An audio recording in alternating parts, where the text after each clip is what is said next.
What's up everyone, how are you all? Today we are back with another blazing Naruto story. What if Naruto trains himself seriously? Sasuke bashing. If you enjoy then please like, share and do comments. It was a peaceful, sunny day in Konoha as Team 7 waited for their new Junin sensei to come and get them. Like all the other teams to graduate from the academy that year, the 3 genin of Team 7 had been assigned to each other as a team, and a Junin sensei to guide and teach them. However, while the other Junin had come and taken their teams, theirs had not even shown up. "Oh man," exclaimed Uzumaki Naruto, the loud-mouthed dead last of the academy graduates. "Where in the Hokage's name is sensei?" he asked impatiently. "Why so impatient, Dobi?" asked Uchiha Sasuke, the #1 rookie of the year, a smirk adorning his face. "Can't wait to get yourself killed?" "Teme," screamed Naruto. "I just want him to hurry up so I can start training to become Hokage." Replied Sasuke. "And pigs will fly." Naruto was about to give Sasuke a piece of his fist when the remaining member of the 3-man cell spoke. "Naruto, stop disturbing Sasuke-kun and go train or something. Kami-sama knows you need it." Haruno Sakura was the smartest genin in their batch, getting the highest marks in the written portions of the exam while scoring average in other departments. On the other hand, Sasuke had gotten the overall highest marks and was thus named the #1 rookie of the year. Naruto stood stunned for a while at the girl's words before lowering his head and mumbling out a soft, depressed, "Sakura-chan." Though it hurt him to hear her say that out loud, he knew she was right. He had gotten the lowest results of all, and the only reason he had graduated to genin had been because of that incident. Naruto pulled himself together and walked over to the farthest seat from the other two where he sat down and started recalling the events of the previous night. He ran through the fine details of the events, starting from his use of Oiroge no Jutsu in order to knock out the Hokage, to his theft of the Forbidden Scroll, his learning of the Kage Bunshin no Jutsu, and finally to Mizuki's apprehension. He personally considered himself lucky to have taught himself the Kage Bunshin no Jutsu in one night as well as to have been able to produce so many flawless clones. He himself understood that it had been the mass numbers that had gained him victory over Mizuki and not his battle skills. He shuddered at the thought of what would have happened had he not been able to make so many clones. He hadn't learned much else that night, apart from the revelation of his tenant who resided inside the seal on his belly. And to make things worse, he had even lost the small scroll he had copied some of the other forbidden jutsu to. Naruto's eyes widened as the realization hit him. There was always a reason for things to be forbidden, and he recalled the Sandaime had been very forceful in asking him not to teach the Kage Bunshin to anyone. That meant that if anyone else found the scroll and the jutsu leaked out, the Sandaime would know exactly who to blame for it. He needed to find that scroll as soon as possible. Now if only he could be at 2 places at once. The answer struck him like a thunderbolt from Kami himself. Of course, the Kage Bunshin, but how would he perform the technique without it being seen by both Sakura and Sasuke? It took him only a minute of thinking before the blonde boy got frustrated. After all, he wasn't known for his logical skills. He walked over to the window hoping some fresh air would help. He leaned over the window sill and looked over towards the forest where he had hidden the scroll. If only he could find a way to create the clones. Naruto sighed and stood up only to bang his head on the raised window and fall all the way to the ground. Both his teammates saw him fall and they shook their heads in disbelief. Meanwhile, somewhere in midair, a blonde genin smiled to himself as he covered himself in the smoke of his new jutsu. All had gone according to his plan.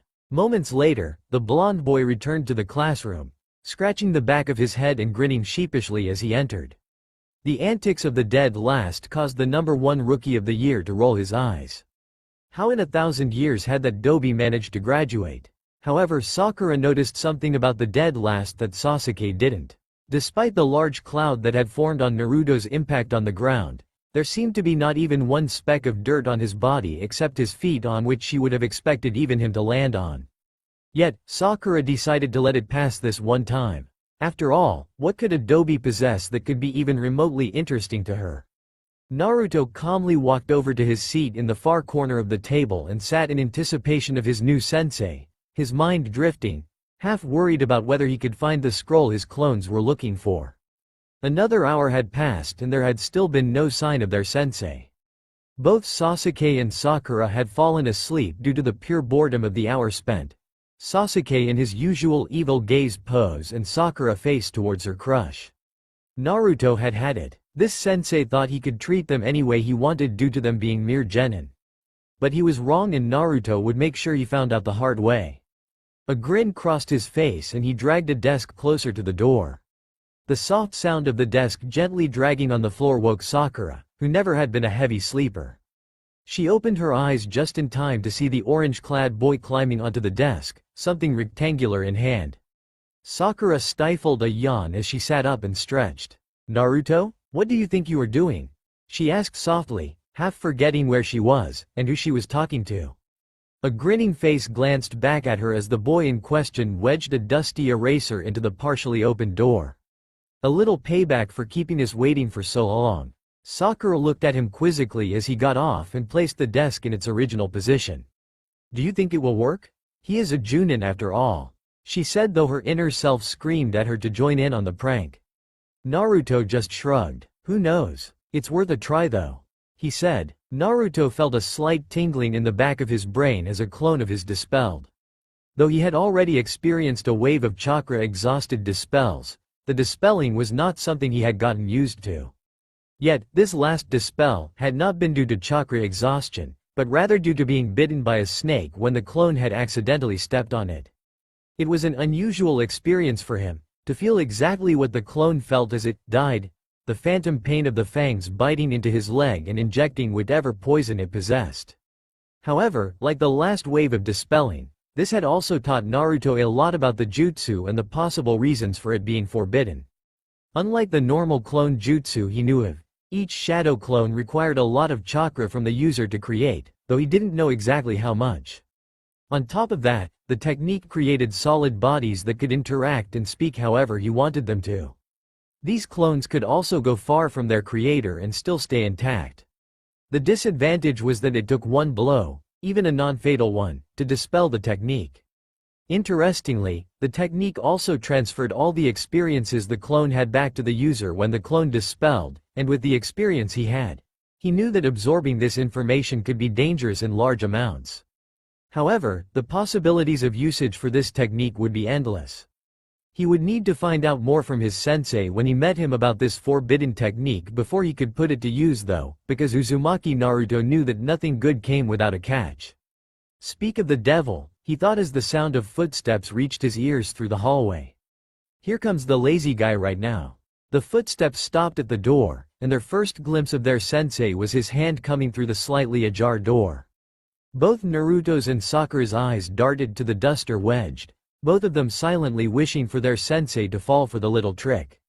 A face appeared from the other side as a silver-haired man poked his head through the door before opening it further. Everything moved in slow motion, the duster taking all the time in the world to fall straight on the Junin's head, the dust of the chalk blowing up in a small cloud at the moment of impact.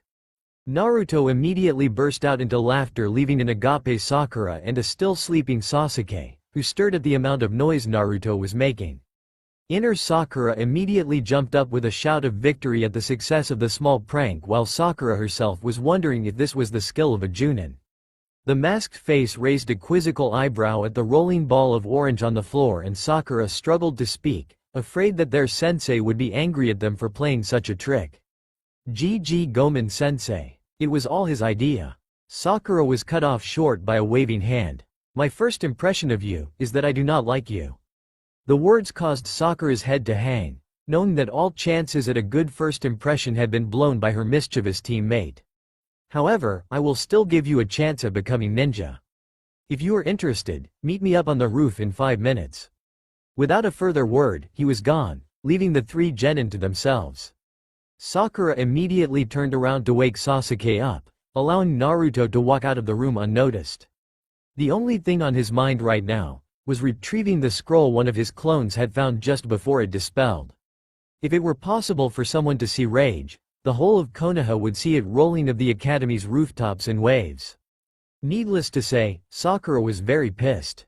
It had been bad enough that she had had to wake Sasuke up to come to the roof, ending in him giving her a cold stare as he stormed off, but Naruto had seemingly disappeared on his way up. The Junin seemed the least bothered with the fact that one of the three were missing, busying himself with a book that was labeled Icha Icha.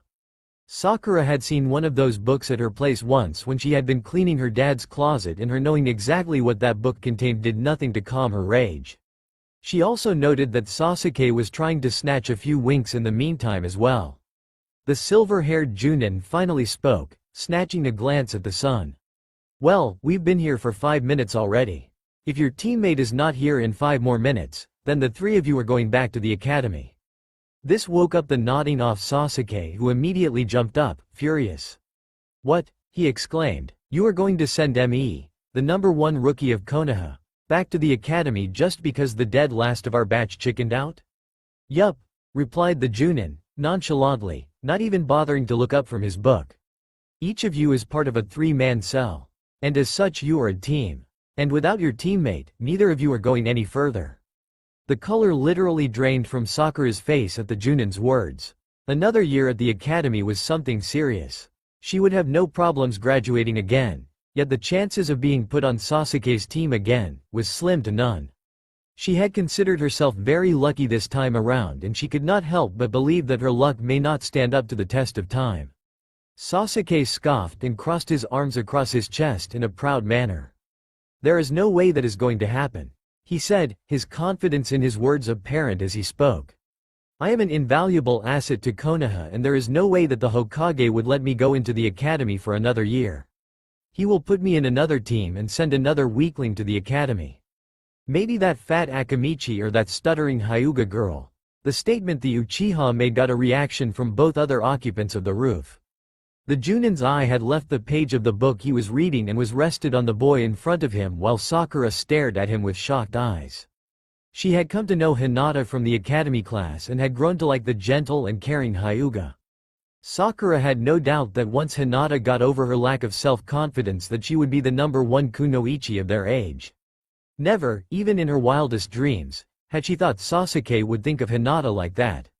Her opinion of the cool and mysterious Uchiha pegged down one notch, finally, as she saw one blemish upon his normally attractive facade.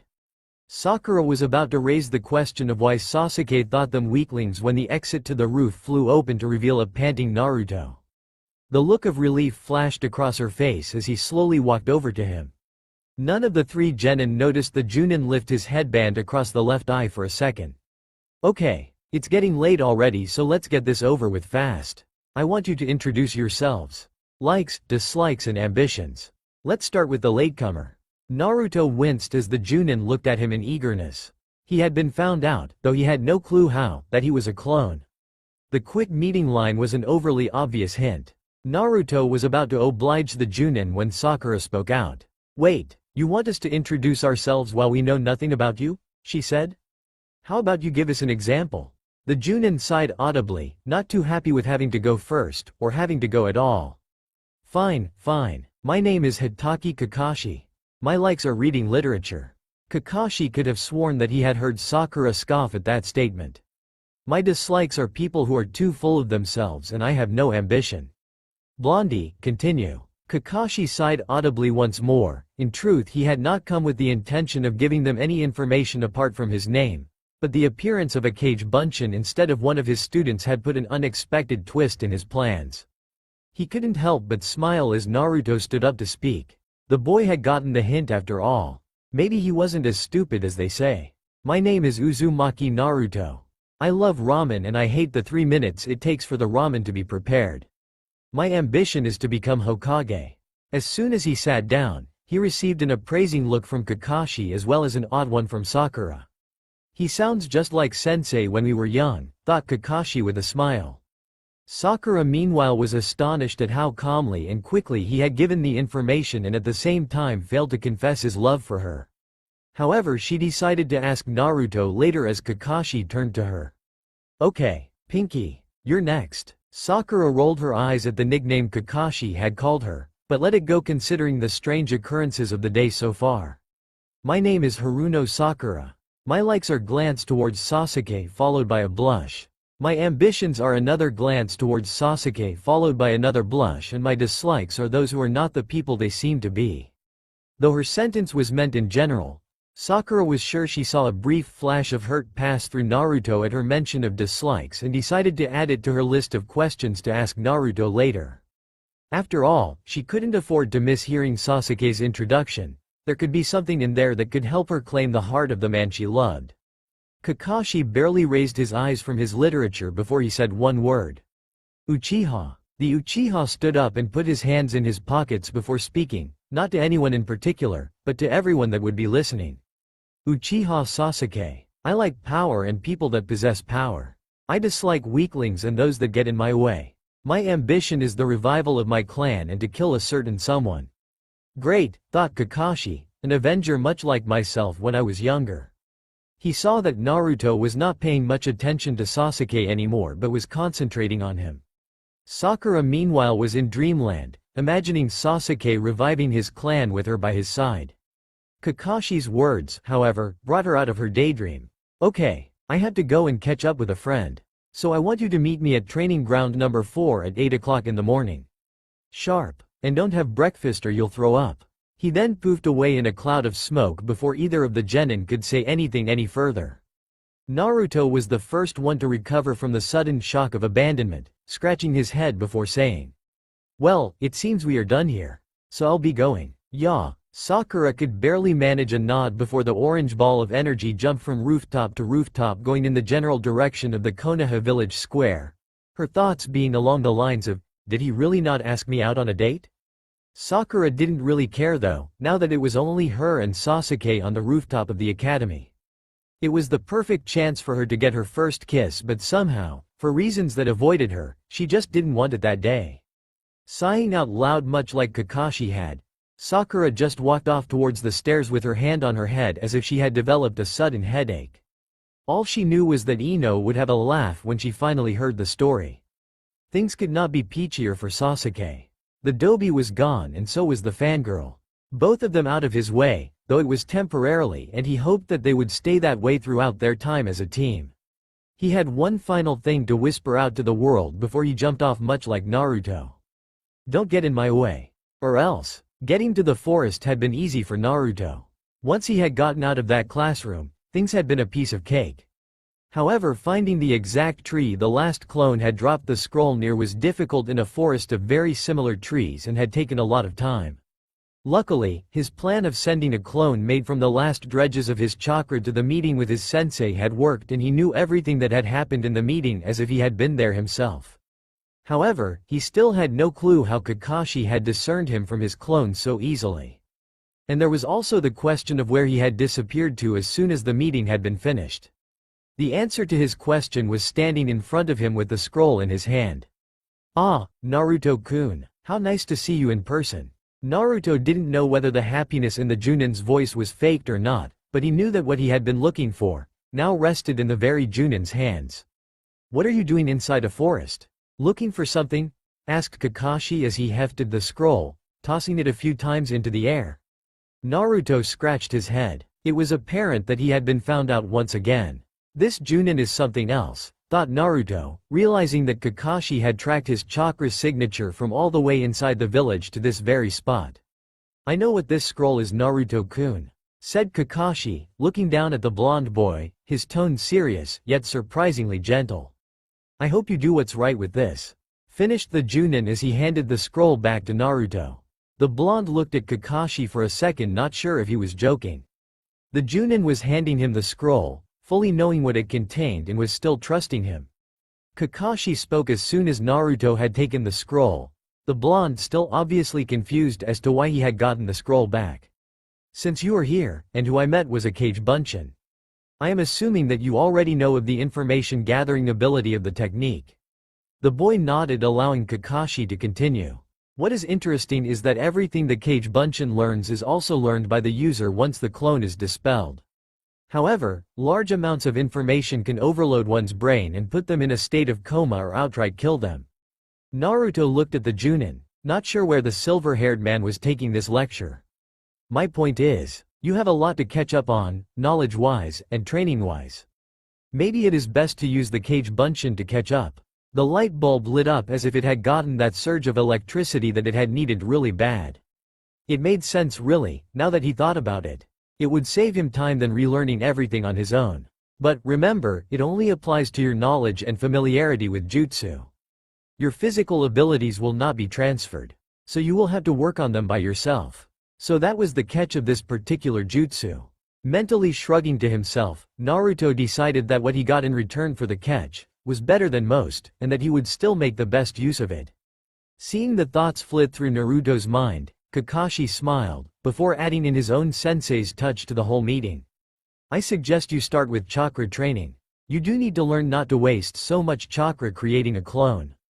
Naruto's eyes widened, so that's how Kakashi had figured out that it was a clone. The release of chakra combined with the small amount left in the clone would be abnormal for someone who had created hundreds a few nights ago. Kakashi smiled at the boy. Remember our meeting tomorrow and don't tire yourself out, he said before disappearing in a cloud of smoke after giving him the trademark Kakashi goodbye wave. Naruto stood still for a moment before starting off towards the Hokage Tower. He needed to give the old man the scroll, and besides, he had no idea where else to get help on chakra control. On the other side of town, Sakura was having one of her worst days. The first thing she had done once the meeting had ended had been to visit her childhood best friend to tell her about the events of the day. It was Ino's reaction that Sakura had not liked. Ino had been flabbergasted. She had not known what to think when Sakura had told her the story. The look that Sakura had given her when she had told her the story meant that it was something more than an odd occurrence for her friend, and being a fellow Uchiha fangirl, Ino had decided to try and lighten up the mood. Hehe, maybe you should give up on Sasuke-kun, Sakura. After all, that was probably your only chance to get ahead of me. The joke had not really been a joke for Sakura, and the rest of the time between them had been spent in awkward silence before Sakura had gone home. All of this, starting from the time they waited for their sensei, had basically ruined her day, and Sakura had gone to bed without having dinner. The thoughts had kept running riot inside her head and had made her not want to do anything. Even now, they were preventing her from falling asleep, and she needed her beauty sleep if she wanted to remain beautiful for Sasuke. There was a slight knock on her door, and Sakura glanced to see her mother poke her head through the door. "Are you okay, sweetheart? You haven't had your dinner tonight?" asked the pink-haired woman. "No, Mom, I don't really feel like eating tonight," said Sakura as she turned away once again. "Are you on another diet again?" asked Haruno Sayaki, hoping to lighten the mood, but decided to probe again once she got no response from her daughter. "Want to talk about it, darling? Maybe it will help." Sakura thought about it for a second. She had gone to Ino hoping for some advice on it and had gotten none, even though Ino was considered an expert at giving advice to girls her age. Might as well try this, she thought. It couldn't become any worse. Sakura told her mother everything that had happened, going into detail and voicing her questions where she was confused and needed answers. There was a momentary silence after Sakura had finished speaking before her mother spoke. "Naruto is the boy in orange, right?" Sakura nodded and saw her mother's eyes fall in sadness. "From what I know of him, he has suffered a very hard past, Sakura-chan. That reason that he is so loud and obnoxious is to cover his suffering up. It is the only way that he can gain some attention. I feel that the boy you saw today is a glimpse of who Naruto truly is beneath the act." The tears glistening in Sayaki's eyes made Sakura wonder what would cause her mother to cry. Surely his past is not harder than Sasuke-kun's. Naruto never had to see his family die. Sayaki looked at Sakura. True, Naruto never had to see them die. There was a slight pause before Sayaki continued. Both of them have very different pasts, Sakura. Sayaki only shortened her daughter's name when she was sad. That was the only time she shortened anyone's name. One who has had love, has lost it, and does not want it again, and another who has never had love and wants it, but I do not think he will ever get the love that he deserves. Sakura frowned at the statement her mother had made. "Don't worry, Mom, I will make sure Sasuke-kun gets the love that he deserves," she said, smiling. Sayaki sighed inwardly and stood up, giving Sakura a warm smile. "I'm sure you will get whatever you set your mind to, sweetheart. But at all times, keep an open mind and an open heart. Then you will understand what I am talking about. For now, go to sleep. You have to meet your team tomorrow, and you will need to get as strong as you can for when he will need you." Sayaki bent over and gave her a kiss before walking out the room, the tears finally falling from her eyes. There was a boy, a very needy boy, in front of her that needed love, and again there was nothing she could do. If only you knew his burden, Sakura-chan, and the sacrifice he has made for the whole village. Then you would love him too. Sakura's alarm brought her out of her restless sleep at exactly 6 a.m. She silently cursed herself for setting it so early, but it was the beginning of her ninja career and she wanted to look her best for it. She lazily got up and went to the bathroom. She spent half an hour in the shower and another full hour doing her hair before she went downstairs to say bye to her mom. However, it was Sayaki who saw Sakura first. "Hey, I made breakfast for you," said Sayaki as she showed a plate full of scrambled eggs and toast to her daughter. "Mom, Kakashi-sensei said not to have breakfast before our meeting," said Sakura as she looked at the plate in front of her. Though Kakashi had told them not to have breakfast, the sight of her favorite made her want to have some. "Oh," said Sayaki, her voice filled with fake sadness at her daughter's rejection of her cooking. "Not even a little? I'm sure your sensei will not mind."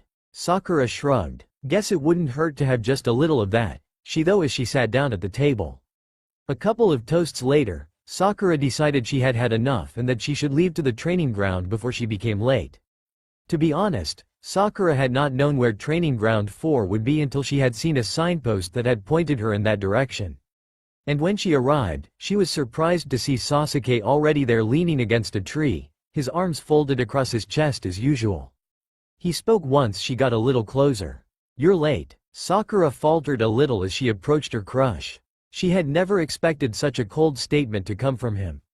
Besides, she was the second to arrive, Kakashi and Naruto hadn't even shown up yet. There was no way the meeting was commencing without either of them. All she could do was mumble a swift sorry as she sat near a tree on the opposite side of the field. All she had wanted to do was to strike up a decent conversation with him, and he had shot that plan to pieces seemingly effortlessly. However, it also gave her time to think about what her mother had said the previous night. Sakura knew of the Uchiha massacre a few years back. The whole village knew of it. She knew that every single member of his clan had been killed by Sasuke's elder brother Itachi. Everyone except Sasuke himself. He had had a family. He had had love, and that was why he would want it, right? Yet, her own justification did not sit well with her. He had half of the total number of single girls in Konoha running after him. He could choose any of them and they would willingly give him everything he needed or wanted. Half of the village's adults felt sorry for him and would also do almost anything to help him. He could have all that love if he had wanted it. If, Sakura realized, but he didn't want it. Why? What could he be so focused on that he would ignore the people begging to love him? He had said that one of his goals was to kill a certain man. Who? Itachi? If it was indeed Itachi, Sasuke would need to be really strong. Was that why he needed power? Was he so focused on gaining that power to avenge his family that he didn't want anything else than that power? There were so many questions she wanted to ask, so many answers that she needed in order to figure out the riddle that her mother had implanted in her mind last night. It was during this train of though that the orange figure of Naruto caught her eye as he ran into the field. Naruto looked as if he had had a panic attack, looking everywhere fervently. "Is training over? Am I too late?" he asked, giving her a worried look. "No, sensei hasn't arrived yet. We're waiting for him," replied the girl. She saw Naruto relax visibly and crumple next to a tree a decent distance away from her. He seemed exhausted to her, like he had not had a proper night of sleep. "Are you okay? You look exhausted," said Sakura to the blonde boy, causing Naruto to look up. He looked at her curiously for a second and spoke when Sakura raised an eyebrow. "No yelling at me for being late? No pounding on my head today?" he asked, and she shook her head. "No, not today. Don't really feel like it." Naruto just shrugged. "I was up late training last night and I passed out. Woke up a few minutes ago and ran here," he said as he leant back into the tree, massaging his sore legs and arms. "Naruto!" exclaimed Sakura as she sat upright, the realization of what had happened causing the concern she felt skyrocket. "That's chakra exhaustion. It's dangerous, you should go see a doctor." "I'm fine, Sakura-chan," he said. "No, it's not okay. You might have damaged your chakra coils. You have to go see one, Naruto," she yelled. "The dobi stays," said a deeper voice as Sakura turned to see Sasuke looking at them. "I don't want to get sent back to the academy because of him being absent." That was the second time during the same hour that she had heard such a cold statement from Sasuke. She didn't understand why Sasuke didn't want to send Naruto to the hospital. Naruto could be in a life-threatening situation or even career-threatening if he didn't get it treated, and Sasuke was forcing him to stay. For what? Sasuke's own career? She was about to speak up when Naruto spoke. The Teme is right, Sakura-chan. If it were only my career at risk I would have gone. But it's also both of yours, and I will stay so that you can have a chance. If it will make you happy I won't use any chakra till I go to the hospital. Sakura found herself seeing him in a new light. No longer the loud and abrasive boy he was, but the person who would risk his life for his teammates. He was taking a risk, for the both of them, for their careers with no such concern for himself. If this was who Naruto was truly behind his facade, she decided that she could grow to like him with time. Fine, she growled, not happy with the compromise, but seeing no other choice. No chakra at all, and I'm coming with you to the hospital. Naruto's sweat dropped. He had been asking her to go on dates for so long and all it took was for him to go to the hospital due to chakra exhaustion for her to come along. He wished he had thought of this sooner. It's okay Sakura-chan. I can go by myself. In truth, he had been hoping not to go to the hospital. It wasn't his favorite place in Konoha for the way the majority of the doctors and nurses treated him, but he did need to see one. But the last thing wanted was for Sakura to come along. He didn't want her to see how they treated him. She wouldn't understand. No, she replied, her voice forceful and determined. I'm coming. And if the two of you are not happy with it then you two can train alone. Sakura had literally trapped Naruto. There was no point in him staying if it meant she wouldn't join and he would still have to go to the hospital. Okay, Sakura-chan. You can come with me. He said, finally giving in, his eyes fixed on the angry eyes of the Uchiha who had fixed his on her. Sakura gave him a thin triumphant smile which he tried to return to the best of his ability. It was at that specific moment that Kakashi decided to appear in his trademark puff of smoke. Sorry, I just think he has a lot of trademarks. Good, you're all here, he said eyeing each and every one of them. Since today is our first day as a team, we are not going to be doing any missions or training. He paused when he saw the confused look Sakura was giving him. Naruto seemed like he would nod off again any second and Sasuke wore the same expression he always wore. Today, we are going to do your final test before becoming a genin team. This last sentence got the reaction Kakashi had wanted from all three of his students. Sakura and Naruto jumped to their feet with screams of, "What?" while Sasuke glared at him. Kakashi dropped to the ground from his position on the tree and walked over to them. Yar, did Iruka not tell you about the final test? The test with a success rate of 66%? 66%? Thought Sakura. No, Iruka-sensei didn't tell us of such a test. Kakashi scratched his chin. Too bad for you. The ninja world is a tough place. A world of the survival of the fittest.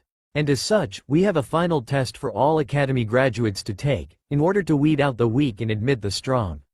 Kakashi proceeded to take out two small bells from his pocket. Your test comprises of taking one of these bells for me. The one who has a bell at the end of the time allocated will be a genin from here on.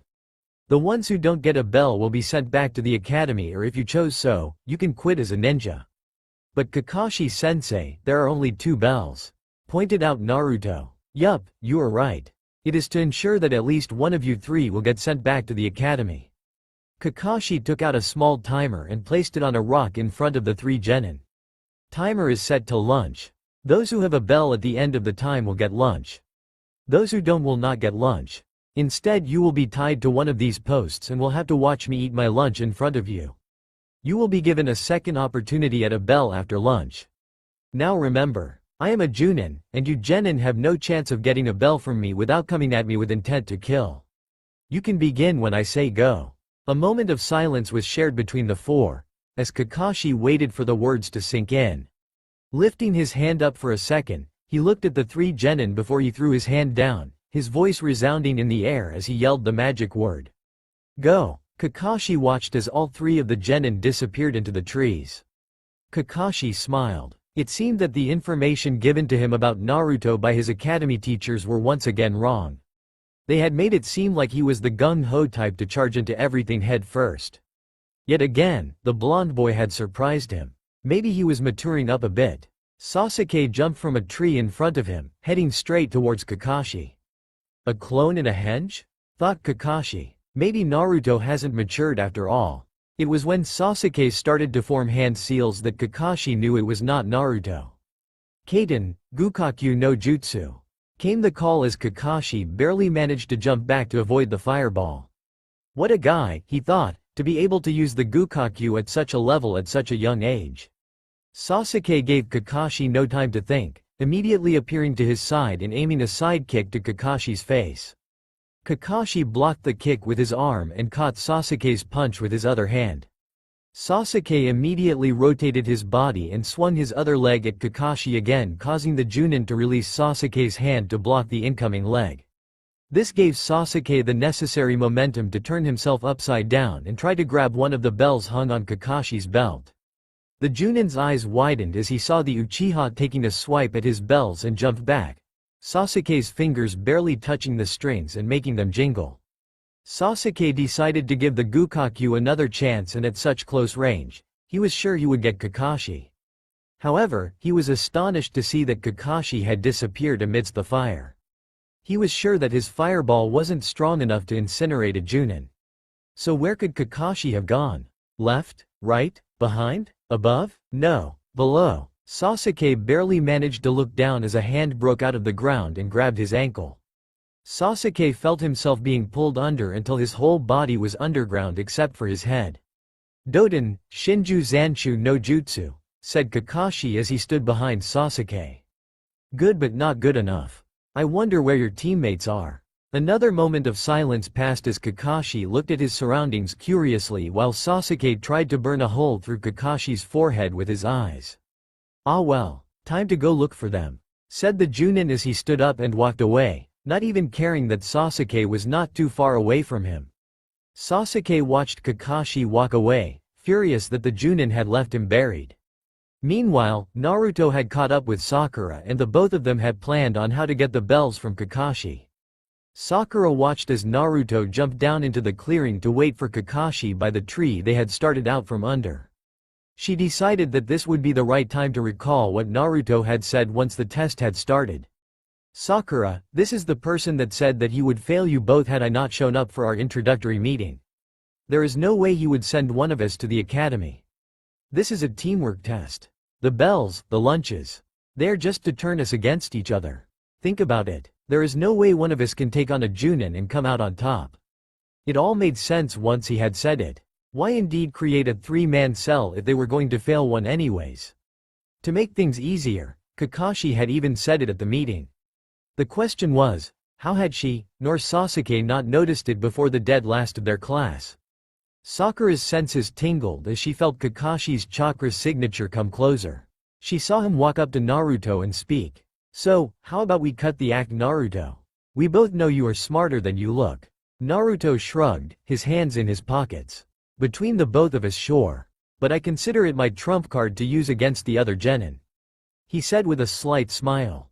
"Alright," conceded Kakashi. "But remember that this particular trump card will only work a total of once." Naruto nodded as he dashed at Kakashi, his arm cocked back for a lethal punch.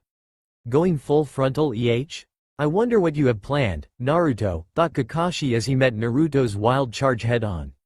The Junin jumped up at the last second, causing Naruto to stumble at the sudden movement of his intended target. However, the blonde boy recovered quickly, ducking into a forward roll, using both his hands to propel him towards a mid-air Kakashi, lashing a few kicks out as he neared Kakashi. The mid-air Junin turned slightly in the air, causing Naruto to barely miss landing a hit on him. Naruto had just landed when Kakashi appeared at his side, aiming a mid-height kick towards the blonde boy's head, hoping Naruto would jump back to avoid it and fall straight into the trap that Kakashi had set up. However, it surprised Kakashi when Naruto ducked under his leg and swung a powerful uppercut aimed at his groin. Left with no move to make, Kakashi used the Kawarimi no Jutsu to transport him to safety and causing Naruto's fist to hit a log. Naruto heard the sound of clapping and turned around to see Kakashi applauding him. "I'm impressed, Naruto-kun. You almost had me there," said Kakashi. Naruto shook his head. "No, I wouldn't have managed to push you this far had you been going all out on me." Kakashi nodded. "Want to try again?" he asked, pushing his hand into his pocket as he walked closer. Naruto wobbled on his feet as he sat on the ground and waved his hand. "No, I'm out. My vision's already fuzzy, I'm not sure I can even try to keep up with you anymore." Kakashi watched as the orange-clad boy leaned back against the tree and closed his eyes. Naruto had drastically improved overnight, and Kakashi decided that this deserved him a little rest and one of the lunches that he had brought along with him. It was the least to say that Kakashi was happy with Naruto's effort. Kakashi was walking over to Naruto when a sudden shadow fell over him. He managed to turn in time to see Sasuke complete the final hand seal for the Gukakyu and take in a deep breath. Kakashi barely had time to Kawarimi away before the fireball consumed the entire area around where he was standing. Kakashi paled the moment he had reappeared behind Sasuke. In his momentary panic, he had forgotten about Naruto, and it may have very well cost the boy his life.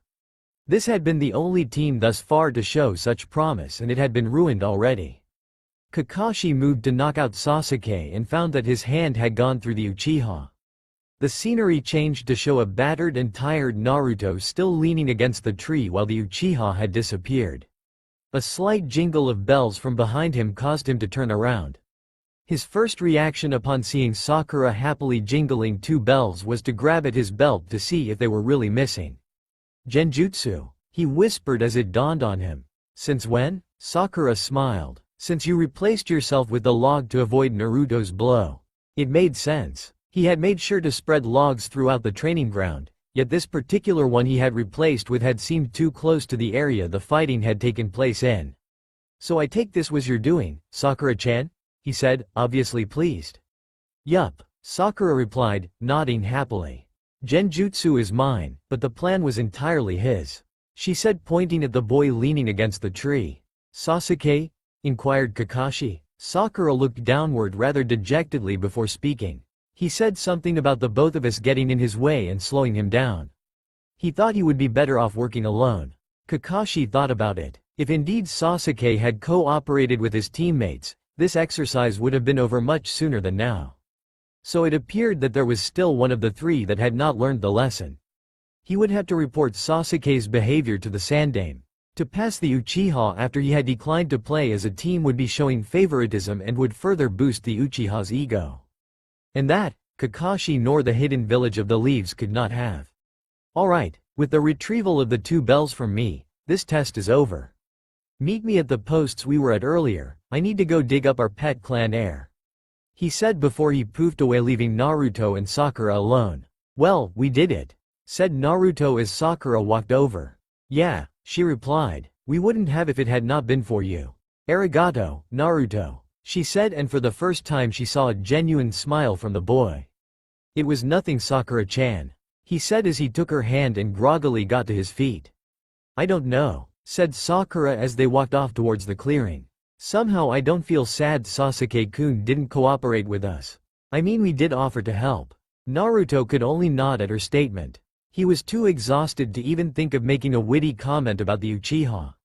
Naruto stumbled as they neared the posts and fell into Sakura, causing both of them to topple to the ground.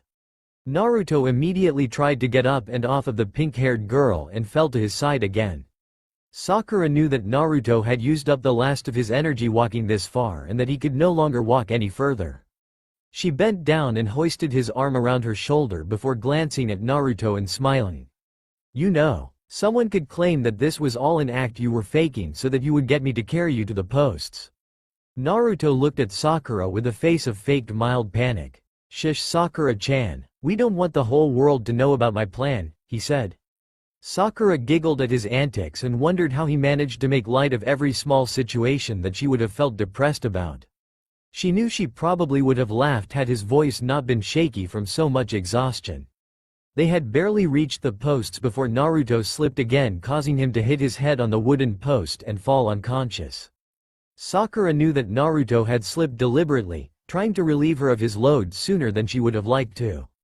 The knockout, however, she believed had been part of his clumsiness with himself. Sakura pulled Naruto's head onto her lap and slowly untied his forehead protector. There was blood coming out of a possible cut on his forehead, and she wanted to at least stem the blood flow. However, she had been astonished as the cut healed by itself and vanished, leaving only a blood stain to show that there was even a cut there. The rustling of leaves alerted her to the entrance of Kakashi and Sasuke to the area. Is he dead? Asked the Uchiha with a smirk as he walked over and sat next to another post. Sakura glared at Sasuke, something that she had never imagined her being able to do towards him. No, she hissed, not wanting to say anything to the egotistical Uchiha. Alright, that's enough, said Kakashi as he stepped in between the two genin. Sasuke, against the post, said the Junin as he laid a hand on the Uchiha's shoulder. Why me? He yelled. Why not one of them losers? Well, Sasuke-kun, Sakura managed to get one bell from me with Naruto's help. So she gets to eat. Naruto, well, you see he's pretty much out of it, so I can't tie him up or deny him the food, said Kakashi as he tied Sasuke's arms around the post behind him. It was easy to see the humiliation and anger in Sasuke's face as it happened. Alright Sakura, you know the rules. No feeding Sasuke till I come back from the Hokage. We will see who gets the remaining bell when I come back. Sakura spoke as soon as Kakashi left. You do know this whole test was about teamwork, right? She said as she unpacked one of the bento boxes Kakashi had left her. If you had cooperated with us when we came to you, maybe you wouldn't be in that position. Sasuke snorted. Why would I want to team up with you two weaklings? All you managed to get is one bell between the both of you. And look how he ended up. Sakura felt the anger rise up within her. True, Naruto had been worn out by the fight, yet he had fought already exhausted of his chakra, and to pull it off they had gotten both bells. But she wasn't going to tell Sasuke that, for if she did, then Kakashi's cover of having one of them go back to academy would be blown. Sakura sat in silence and ate her bento, not wanting to even glance at the arrogant Uchiha that seemed to anger her as easily as Naruto had once upon a time. She was halfway through when she realized that this lunch was the second chance at passing this test. She stopped eating and looked at the bento box. She already had a bell and wouldn't need as much chakra as she would have earlier to help Naruto and Sasuke.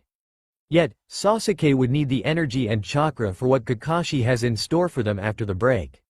Besides, she had had a slight breakfast before she came and the other two hadn't. Sakura glanced once more at Sasuke before taking a deep breath and held out the bento box towards him. Here, you can have the rest, she said. I don't need food, said the Uchiha, turning his head away. Stop being so hard-headed. You will need the energy for the next test, she said as she stood up and walked closer to feed him. Sasuke had had enough. They thought they could mock him for his failure. He would show them what a failure they were. As soon as Sakura was close enough, he lashed out with his foot and kicked the bento box away, spilling its remains. Sakura was irate. Why did you do that? That was good food, she yelled. I am an Uchiha, the last remaining member of one of the most powerful clans in Konoha. We do not eat the leftovers from a commoner. A commoner. So that's what Sasuke thought of her, was it? Fine, she yelled back. Then this commoner is no longer going to do anything for you, before she stormed off towards the farthest post from Sasuke and to Naruto. There was a slight stirring from Naruto and Sakura's attention turned from the Uchiha to the blonde boy. He opened his eyes to see Sakura looking at him with worry and Sasuke tied to a pole. Naruto managed to groan and sit up properly before he spoke. Is this a dream? He said and heard Sakura giggle for the second time in the day. No, it's not, she replied as she handed him the remaining bento box. He looked at her with a mischievous smile. I guess it's too much to ask if you would feed me? The pink-haired girl smiled. Sorry, you are on your own on this one, she said. Naruto laughed and she realized that his genuine laugh was much different than his faked one. It seemed more joyous than his previous ones. Okay, I'll eat by myself then. Itadakimasu, he said before digging into the rice with gusto. It wasn't until he had swallowed the first bit of rice that he noticed that Sakura's bento box had been spilt. Aren't you eating, Sakura-chan? He asked. I've already eaten, Naruto. I had half before the oh-so-mighty Uchiha kicked it away for offering it to him, she said with a slight growl. Well, since you already tried offering it to him, want to help me finish this? I don't think I'll be able to finish this myself. Even though they both knew it was a lie, Naruto felt immediately better as Sakura picked up the pair of fallen chopsticks and joined him. Though unknown to the two genin, there was a flash and the slight snigger of someone who had just attained priceless blackmail material. The presence of this extra person did not go unknown to Hitaki Kakashi and the Sandaime that were currently hidden inside a tree nearby, though they decided to ignore it. I understand what you are saying, Kakashi. If we keep Sasuke on the team, It further boosts his ego about him being the last Uchiha and being fawned over by the entire village. And not to mention the consequences it might have on his teammates and mission should he decide to go solo. I understand that you want to fail them, said the Hokage. On the contrary, Hokage-sama, I feel the other two would do very well on a team, any team for that matter. They both have the maturity and sense to adapt to each other's styles, and I feel they could be very influential if passed.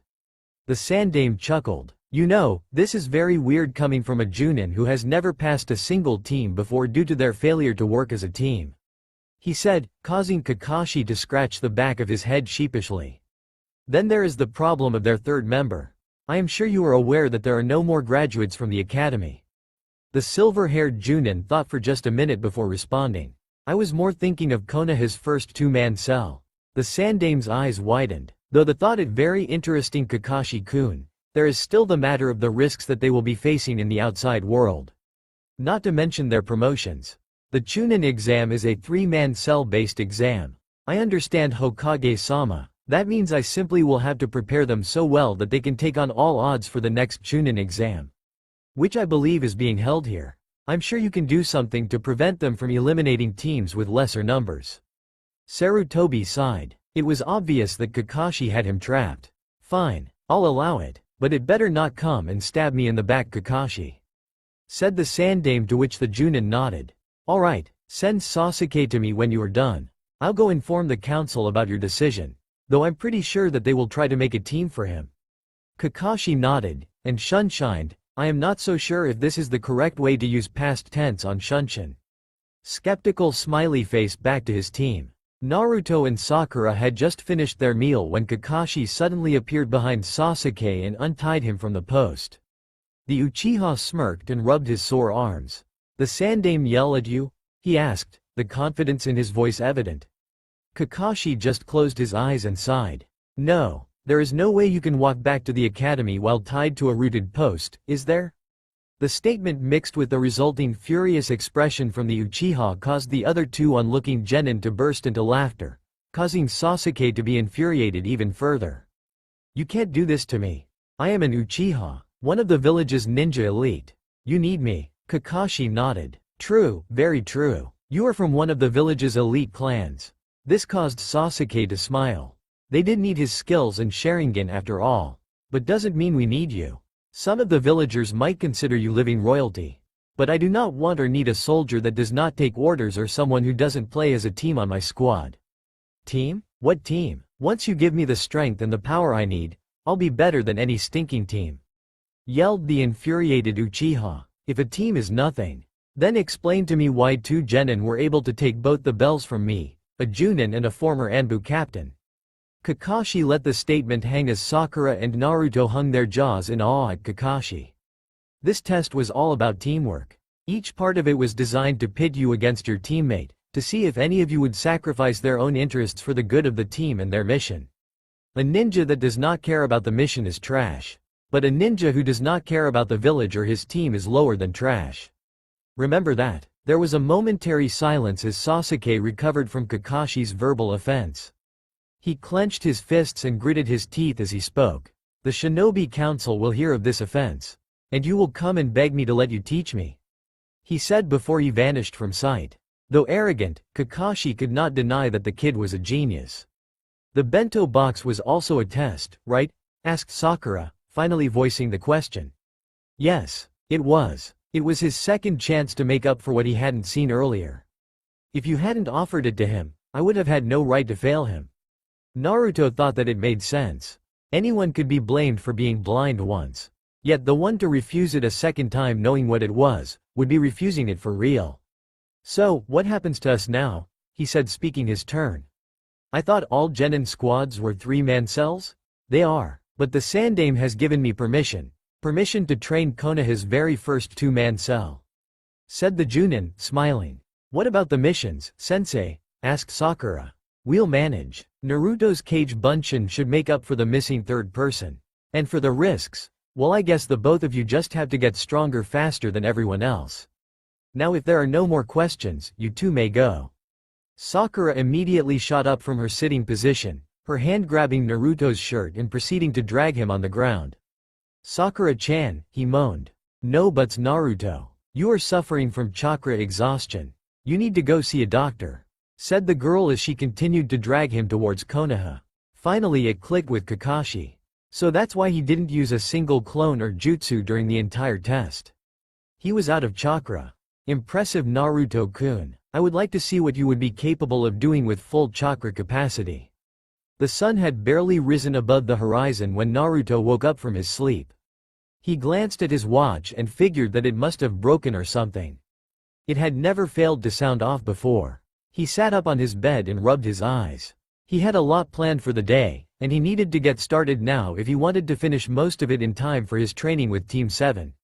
He had been to the Hokage straight after his awkward visit to the hospital along with Sakura for some tips on taijutsu training, and he wanted to get started on it as soon as possible.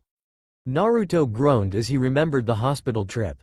Sakura had made him walk through the streets, intent on not letting him use any amount of chakra, and it had been obvious that she had seen the glares and the curses thrown at him. Worse, she had also seen both the doctors and nurses ignore him, claiming that they had much more urgent issues to look at than some minor case of chakra exhaustion. In the end, she had taken him to her mother, one of the only remaining medic nins in the whole of Konoha.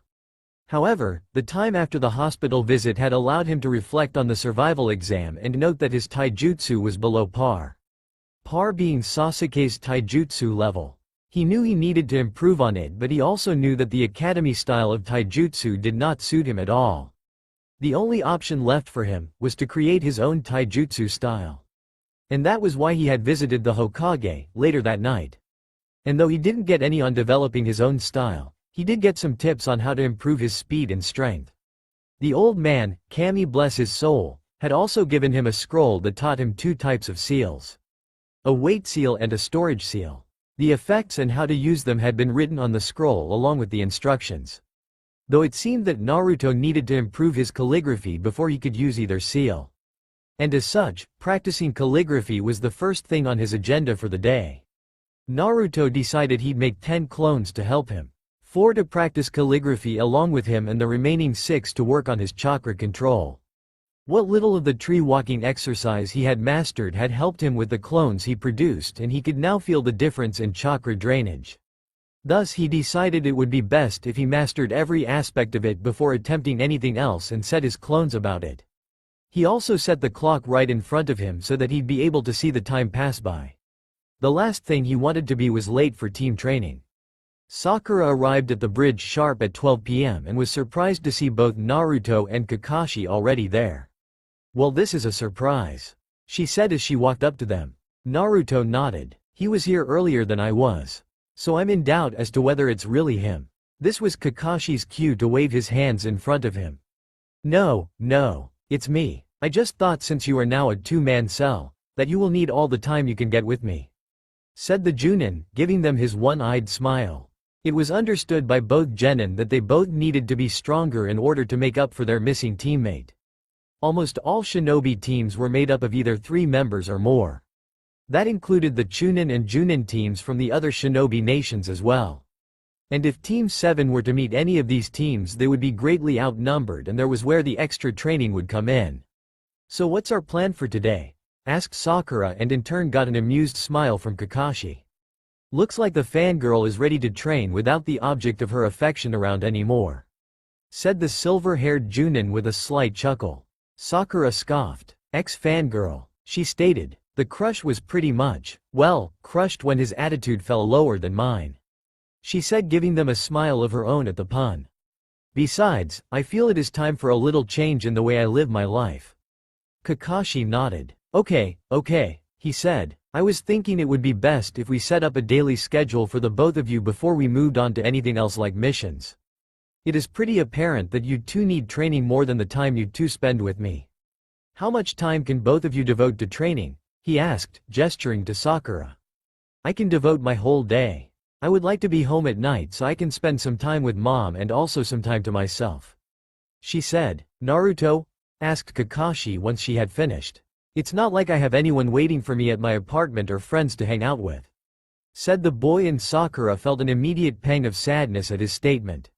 She knew how hard it was for her to spend nights without her mother, whenever there was a crisis at the hospital. It was only due to Ino and her mother that Sakura had survived the nights. She couldn't even imagine what it was like to spend most of her time alone. It was one of the reasons she had tried so hard to care for Sasuke, to not let him feel that pain, and she realized now, that no one had tried to lessen it even a little for Naruto. Said Kakashi as he pondered on the information they had given him. Okay, how about this? How about you two join up sometime in the morning? You two can decide the time amongst yourselves. You can train yourselves on whatever you like. And then at sharp 12 o'clock I will join you for our missions. We can have lunch together and continue our set amount of daily missions until nightfall. If you complete them all with spare time, I will teach you both something of your own choice. The two genin mulled Kakashi's plan over for a minute. On one hand, it meant that they both had to train with each other with no sort of guidance or help for half a day before he would join them with a scroll full of mission. Yet, it would also mean that if they did manage to complete the missions on time that they could get any sort of help or information from the Junin. Sakura was the first to respond. Okay, fine with me, and Naruto just nodded. Kakashi smiled. Alright, you two can decide the time to meet later. For now, we have some missions to do. With that, Team 7 started the long and boring missions classified as the low D-ranked missions. Though the two managed to complete the missions a few minutes before sunset, the both of them were too exhausted and sore to do any training. After all, it had been their first day of doing missions. Well, you two did great for rookie genin. And you even managed to finish before sunset. Now I am a man who does not like to go back on his word, and since you two do not look like you can train any further, I will give you both some advice. This perked up both of the panting genin's attentions. Sakura, you have amazing chakra control, but your chakra capacity is below average for even a genin. Exhaust your chakra before you go to bed every night and you will see it grow gradually. Naruto, you have loads of chakra even for a chunin, yet your control is so bad that your skill with chakra is mere academy level. Do not get me wrong, it's improved since yesterday, but you still need to fine-tune it. Maybe it wouldn't be so bad to ask someone for help on an easier way to learn to control it. Kakashi vanished before either of the two could ask further more about his advice. What is up with him? Groaned Sakura as she rolled her eyes at Kakashi's behavior. Why did we have to get stuck with him? Naruto shrugged. Maybe he just wants us to know that we will not grow strong only on what he teaches us and that we need to improve ourselves. All I know is that no one else would have given us this chance to be a two-man cell. Sakura nodded and sighed. Alright, I guess you are right. Well, I'm exhausted, so I'm going to go home and sleep. See you tomorrow, Naruto, said Sakura as she stumbled towards her home, her legs too heavy to lift on her own. It was only when Naruto reached his apartment that he realized that they hadn't set a time to meet the next day. He would wake up early tomorrow and go find her. He just had no strength to move tonight. Needless to say, the young Jinchuriki was asleep as soon as he hit the bed. The next morning began abruptly for Naruto to the sound of someone knocking on his front door. He glanced at his clock and silently cursed whoever that had woken him up at 4 in the morning before pulling his pants on and walking to the door. The dreary-eyed boy opened the door to find both Sakura and Sayaki standing at his doorstep. Good morning, Naruto-kun, greeted the elder Haruno cheerfully. Did we wake you up? She asked. Naruto recovered fast, grinning before he scratched the back of his head. Well, yeah, kind of. But since you are here, why don't you come in? He asked, opening the door and gesturing them in. It isn't much compared to what you two are used to at your house, but I tried to make it as homely as I could with my allowance.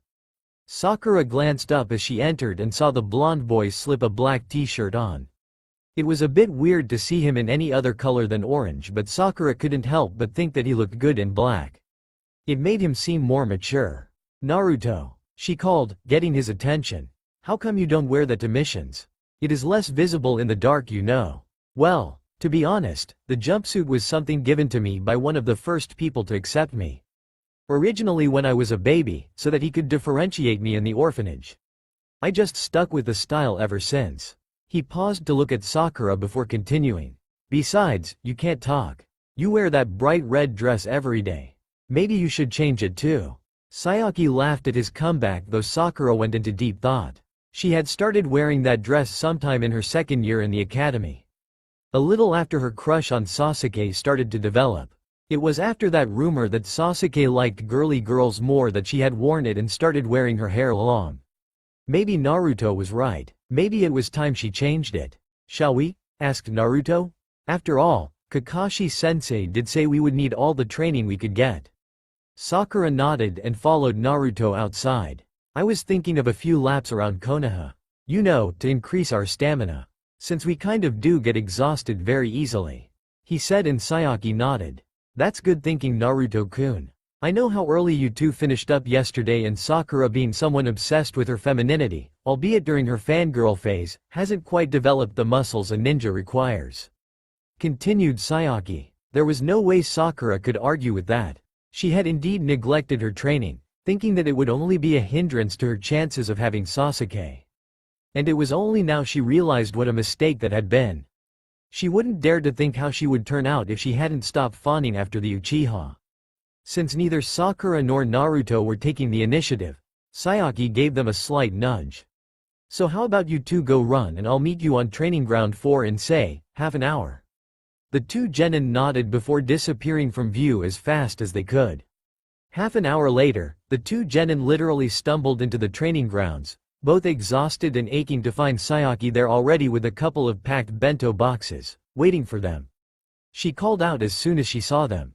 I brought you guys some breakfast, said Sayaki. Why don't you have them while you rest? The pair quickly ate their breakfast, intent on not wasting too much time that could be used to strengthen themselves, before moving on to chakra control exercises, Naruto using some clones to speed up his learning curve. It was Sakura's first time seeing the cage bunshin used by the blonde boy, as he preferred to do the missions just by himself. She didn't know why, but he had said something about improving himself physically and she had let it go. My, said Sayaki as she stepped up to her daughter. The cage bunshin. It's been a while since I saw this particular rank jutsu. A rank? Echoed Sakura. Yes, replied Sayaki. It is a clone jutsu that produces solid clones that are as strong as the user himself. They have the same abilities as the user, both physically and jutsu-wise. Guess Naruto isn't as weak as he looks. Sakura could not help but stare in awe at Naruto's skill in the cage bunshin. She could only imagine the amount of chakra he needed to use to form one, yet the 10 that he was currently using. After all, it was ninja basics that the more powerful a jutsu, the larger amount of chakra or control it takes. Go Sakura-chan, urged Sayaki. You may not have his chakra, but it does not make you any less of a ninja. I'm sure you will be the first to say that. Sakura nodded and ran off.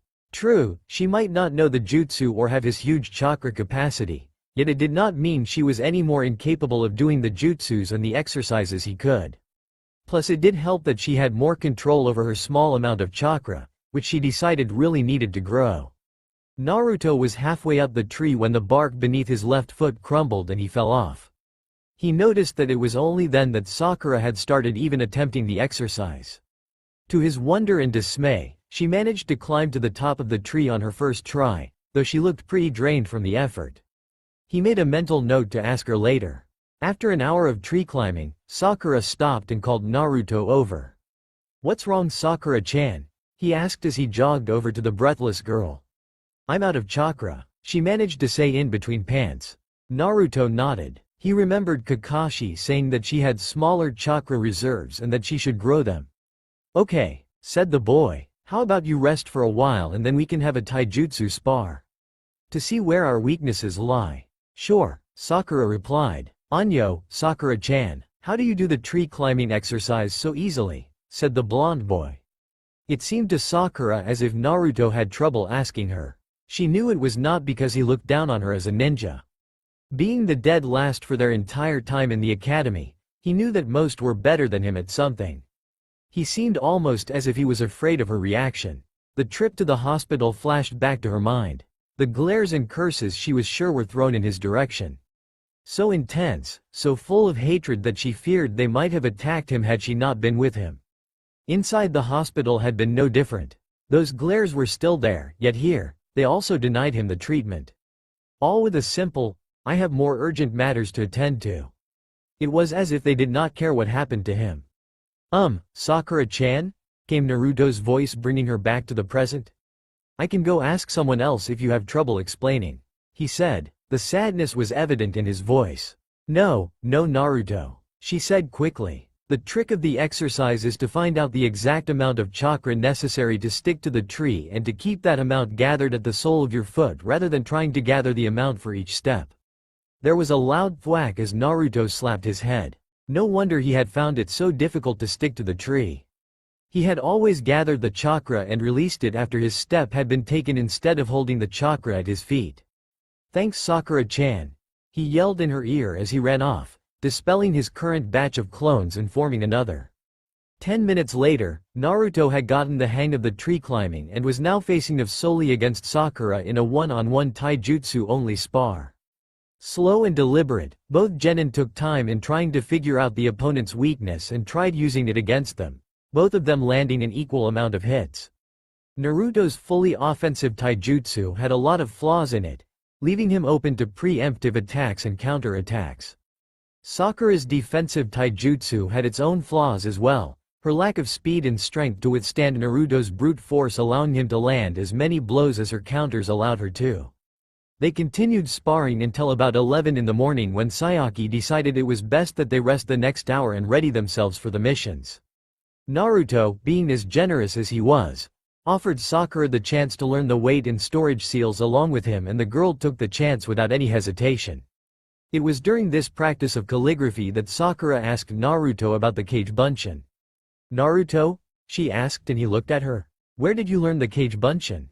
I mean, it's an awesome technique, but it's not taught anywhere in the academy or Konoha." Naruto looked back at his paper as the events of that night flashed back through his brain. Would it be okay to tell Sakura about what had happened? About how he had graduated? Sakura noticed him furrow his eyebrows as he tried to decide on a path of action and figured that it was a sensitive topic for him. "You don't have to tell me if you don't want to, Naruto-kun." Naruto looked up at her and smiled. "Thanks, Sakura-chan. It's just hard for me to tell you about it." Sakura smiled. "Do you think I can learn it?" she asked. Naruto thought for a minute before she replied. "Of course you can, but I can't teach it to you. It has a lot of risks. For example, the chakra required may be more than you have for more than one clone. And the clones do die rather easily." Sakura nodded. It made sense, even a powerful jutsu had to have a weakness. "How come you don't use more than 10 clones at a time?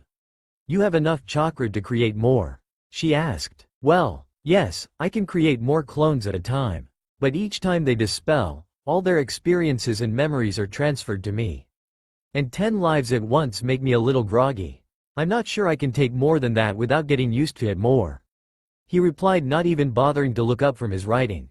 "Memories?" she asked. "Yeah, everything they see, hear and feel are transferred to me. Which means I immediately know what they've seen, felt or heard, and if they died, the pain of their death as well. Also, it means that whatever jutsu they practice, I become more familiar with as well. That's why I use them for the exercises." "How come you don't use them in missions then?" she asked, now very curious. "Well, the theory only applies to genjutsu and ninjutsu, not taijutsu, as only the memories are passed to me. So basically my muscles do not develop just because my clones use them. I'm not really sure about kenjutsu. I will have to ask someone like Kakashi." "Yes," came a voice as both genin looked upwards to see Kakashi perched on the branch. "The technique can be applied to kenjutsu as well, if you mean the experience in handling a katana. And yes, Sakura can learn the Kage Bunshin, but she has to promise to use only 1 clone per day and for training only." Sakura's interest peaked at the mention of her learning the Kage Bunshin. "Why only once a day and only for training?" asked Naruto.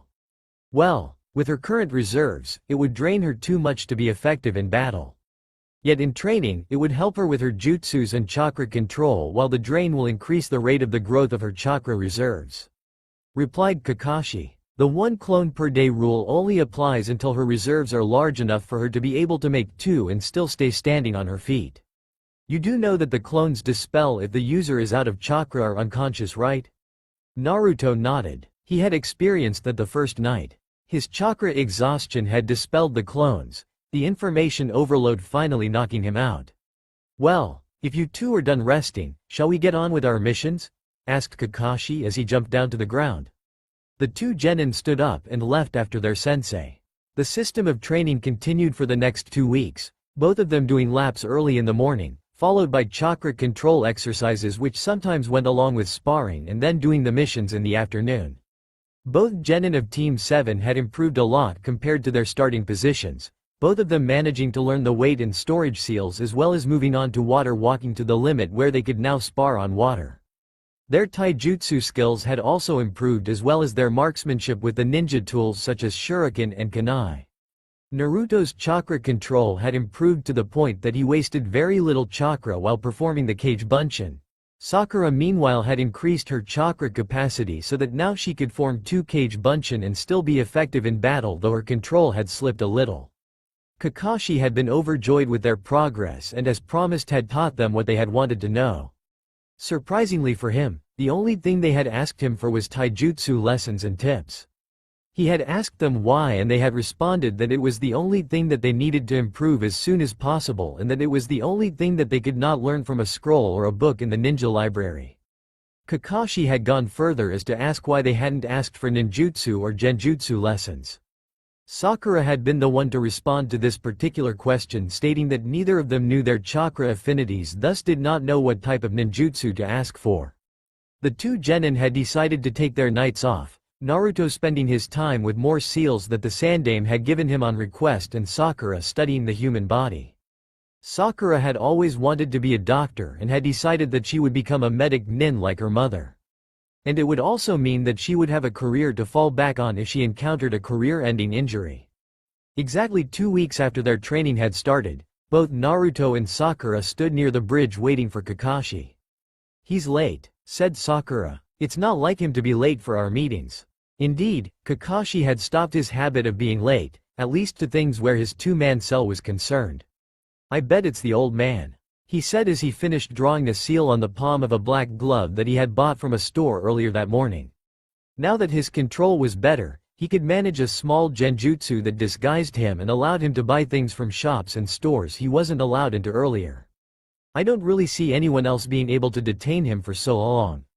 True. Over the past 2 weeks, the 2 genin had gotten to know their sensei a bit more. Enough that Kakashi had told them about his past with Obito and Rin and the Yondaime as well as his time as an Anbu captain, though he hadn't told them everything. They didn't expect him to either. "Alright, it's done," he exclaimed as he put the glove on. Sakura looked at his questioningly and Naruto held out his palm at her. "See that?" he said as she pointed to the palm of the glove and the seal he had painted there. "That's a special storage seal for kunai," he said grinning. "I have another special seal for shuriken on the palm of this hand. So now, I don't have to reach anywhere to get a weapon." It finally made sense why he was so fervent about being a better shuriken thrower with his left arm than his right. He was practicing so that he could always hit his target by surprise. "Naruto," said Sakura, "what if the kunai comes out with the pointed end towards you?" she asked. It wasn't really a problem with the shuriken as each side of the star was sharp enough, but the kunai was like a knife. A blade on one end and a handle on the other. Naruto stuck his hand closer to her face. "See the diagram of a kunai?" Sakura looked closely at the seal and noticed a diagram of a kunai in the middle, its point faced towards the left, away from the body when drawn. She responded. "Well, that's the direction it will unseal in, no matter how I seal it in," he said with a confident grin, proud of his own creation. Sakura was impressed. Naruto had thought about it all before he had gone and drawn the seal on the glove. Not what she would have expected from the dobi a few weeks ago. She would have to ask him to make some for her later on.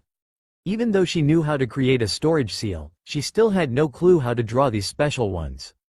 It was just too complicated for her. The weight seal and storage seal had been simple as it didn't require much knowledge of sealing to be able to learn them and use them. The weight seal only needed to be drawn for it to be active. The user having to push chakra into it to make it heavier and withdrawing chakra to make it lighter. Likewise, the storage seal only needed for the user to push the item with a little bit of chakra to seal it, and a little bit of chakra to unseal it. The only reason she had had to learn both of these were because the seals would only allow the creator to use it. The reasons for it being created that way were understandable. A poof of smoke interrupted Sakura's thoughts as Kakashi appeared looking rather rushed. "We have a slight change of plans today," said the Junin. "Sandaime has assigned an urgent mission of high priority to us. I want the both of you to pack everything for a few days and meet me at the gate in an hour." Both Sakura and Naruto went racing home, wondering what had their sensei so rushed. Exactly an hour after they had split up to go and pack, the two genin of Team 7 met their sensei in front of the main Konoha gate, fully packed. "Got everything?" asked Kakashi as he eyed the two young ninja. Naruto nodded and patted the two scrolls that had taken the place of his ninja pouches, while Sakura had one going across her back along her waistline. "Kids," muttered Kakashi, sealing everything into scrolls. The two genin smiled. They both knew that they were the only genin of their batch to seal their equipment into scrolls or pouches. Kakashi the only Junin to use the method. Both Naruto and Sakura knew the Yondaime was Konoha's second seal master, and Kakashi being his prized pupil was expected to know some sealing techniques himself. "So what's the mission, Kakashi-sensei?" asked Naruto, eager to get on the way.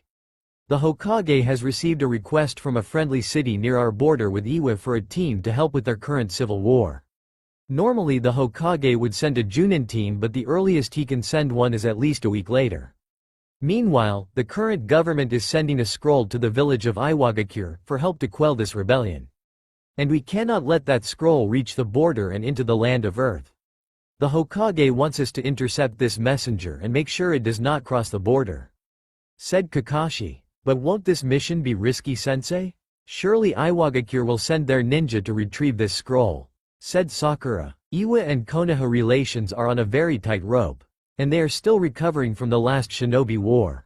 Iwa dare not step across that border without expecting us to declare all-out war with them. And with them being the trespassers, they cannot hope to win over the other hidden villages either. The Hokage does not expect much ninja activity above the average Chunin missing nin in that particular area," said Kakashi. "So, basically we are just going there to prevent the scroll from getting across the border?" asked Naruto. "Well, yes, though the Hokage wants us to stay with the rebels until the Junin squad comes to relieve us," said Kakashi. "It's good really, it means you can gain experience as well as train with me for longer time when we don't have any action." Naruto nodded and Sakura stood silent. "We will get further information on what to do when we reach the city," continued Kakashi. "Shall we?" he asked before he jumped into the trees, the two genin keeping pace with him easily. It took Team 7 most of the entire day to arrive at the designated meeting spot with one of their employers. Yet the sight that greeted them was less welcoming than they expected. There was a slight skirmish going on between a group of samurai and what seemed to be a small battalion of soldiers. Kakashi called a halt to the two genin as he surveyed the fight taking place. "Why are we stopping? We should go and help them," asked Naruto, as he tried to control himself from jumping into the fray. "Naruto," scolded Sakura, "be patient. Besides, how do we even know who is who?" Naruto calmed down for a while as he looked at the ongoing battle. Sakura was right. He did not know who he should help and who he should kill. Kakashi spoke then and both genin listened. "The ones with the red flags are our employers. Anyone with a different color is to be killed on sight." "Killed?" asked Sakura, shocked. Kakashi looked at her and nodded. "Yes, we can't have the Suzaku government finding out about our presence in the city. It would ruin our plans for intercepting that scroll. A failure in our mission could mean our enemies in Iwa gaining more power." Sakura tried to resist the growing knot in her stomach, trying to convince herself that it wouldn't be hard. After all, it needed to be done for her career and for the good of the village. "All right," said Kakashi, and the feeling of dread returned to Sakura. "I want this done, fast and quick, let no one escape." Sakura steeled herself. It needed to be done, if they were going to stop another shinobi world war. The three ninja vanished from their spots on the tree. Down in the clearing below, the Kanika rebels were trying their hardest to repel the greater number of Suzaku soldiers with little success. Out of the 10 that had originally come, there were now 5, and their hopes of surviving were looking slimmer and slimmer.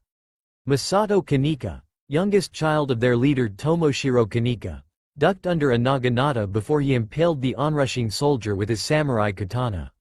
He pulled the blade out, flicking the blood off of it with a quick whip of his wrist as he surveyed the battle. He wouldn't know just how many soldiers the Suzaku had sent until he had made a body count, but they had managed to take down 5 of the 10 samurai in Kanika's small force during the surprise attack. The other 5, including himself, were making a fight out of it, making sure that the warband did not make it away with low casualties. Masato cursed Konoha. If their aid had arrived on time an hour earlier, they would have been better prepared for this onslaught. Maybe they wouldn't even have suffered any casualties. And now, they were going to die waiting for help that did not arrive. Masato saw one of his samurai fall, knocked over by the hurtling form of a Suzaku soldier trying to shove a short sword into his armor. There was no way he was going to get to him soon enough to save him. He watched in horror as the soldier thrust the sword into the samurai with a triumphant cry, only for the samurai to be replaced by a log. A log? Thought Masato. What in the world is happening? His thoughts were answered as the silver-haired form of Kakashi appeared in front of the shocked Suzaku soldier and slashed a kunai across his throat, the blood spraying into empty space as the Junin vanished again. Konoha had finally come. Their ninja had finally arrived at the designated spot, and look at their efficiency. With that speed, Masato knew that the Suzaku soldier had not seen the ninja until he had met the blade of the kunai. Another Suzaku soldier fell, clutching his throat, as a red figure appeared in front of him. Though this one seemed slightly slower and smaller than the silver-haired man had been. A sudden yell from nearby broke Masato out of his trance, and he managed to turn his head around to see a blade come slashing down at him. It was over. He knew it. He knew that he did not have the speed to lift up his blade in time to block the incoming slash. Before he knew it, a couple of kunai impacted with his assailant's face, spurting blood into the air. The orange army that followed the kunai had passed him before the body even hit the ground. Masato watched in amazement, as the orange army soundly took on the whole remainder of the Suzaku detachment, with the occasional sighting of the silver-haired man and what seemed to Masato like a girl in a red dress. Soon, the skirmish was over. The Kanika had suffered 5 deaths opposed to the Suzaku's 30 lost men. A proper victory, thanks to the surprise and effectiveness of the Konoha nen. For now, Masato needed to go talk to the silver-haired man. He had been expecting a team of 5 grown-up men, yet had been found by a man and 2 children. There had to be an explanation. So you are telling me that the soonest you can send your Junin team is in a week, and that you 3 are all I have to work with for the whole of this week? Exclaimed Masato as if he had been cheated. Kakashi's sweat dropped. He had already explained it 4 times, and this would be the 5th with this particular man. He hoped that the leader of the rebellion would be much smarter than his son. Yes, Kanika-sama, we apologize, but had we waited for the Junin team to assemble, then we would be allowing the Suzaku to send a messenger to Iwa. And that we cannot have. No, we cannot, exclaimed Masato. Can you not see that that is the exact problem? How do you think a Junin and 2 mere genin can capture or kill a messenger? He asked, flabbergasted. This Junin and 2 mere genin took on a whole detachment that you 10 samurai had trouble with. Stated Kakashi impatiently. What makes you think that this messenger will be any luckier? He is just 1 man. Masato had to concede on this point. If it had not been for their intervention, they would not have survived that day. And the news of Masato's death would be circulated by the Suzaku, demoralizing the rebel forces. Mainly because, the messenger will most likely be a ninja of Chunin to Junin skill. There was no way that the Suzaku would let something that important go without a safety plan. And a backup safety plan as well. Kakashi looked Masato in the eye. If my students cannot handle him, then I will. Rest assured that we will get your messenger if only you would trust in our abilities and take us to gather some rest. Masato forced his mouth shut, driving all thoughts of a retort from his mind. He did owe them, at least enough to let them into his network and introduce him to the king, who would then decide the fate of the mission. He nodded. Fine, we move as soon as our men are done wrapping themselves up. He rarely let Kakashi look at him, so Kakashi had decided that he would not play at him, or play into him. As soon as the man was gone, the Kakashi Kage Bunshin vanished out of existence. The real Kakashi, meanwhile, was sitting next to an unconscious blonde boy who had gone through the mistake of using too many Kage Bunshin just to kill. Sakura also sat by Kakashi's side, waiting for Naruto to get up. She had felt the effect of having a couple of clones and them dying in very simple ways, and that was a pretty nasty experience. She had also taken her first kill today, much like him, yet she would have no idea what it was like to have the memories of the number of first kill each of the clones had taken. And it had knocked him out like a light. But she did know how it felt for her. Sakura, Kakashi spoke. Are you okay? Sakura dumbly nodded. Want to talk about it? Kakashi asked. Sakura fumbled for words. There was no way she was going to be able to say it out loud. She had been aiming for his chest. A slash deep enough to take him out of the fight but not kill him. So that she could feel better by claiming it had not been her that had taken the kill. Yet, the man had gone down on one knee at the last second. One of Naruto's stray kunai had hit him right behind his knee and it had buckled. He had gone down on one knee. Low enough that her slash had opened him up from left shoulder and across his neck, the blood spurting all over. She had been lucky to have the speed to avoid the spray. She had frozen in that moment. Her world had stopped, her brain constantly replaying the scene of her kunai entering and exiting.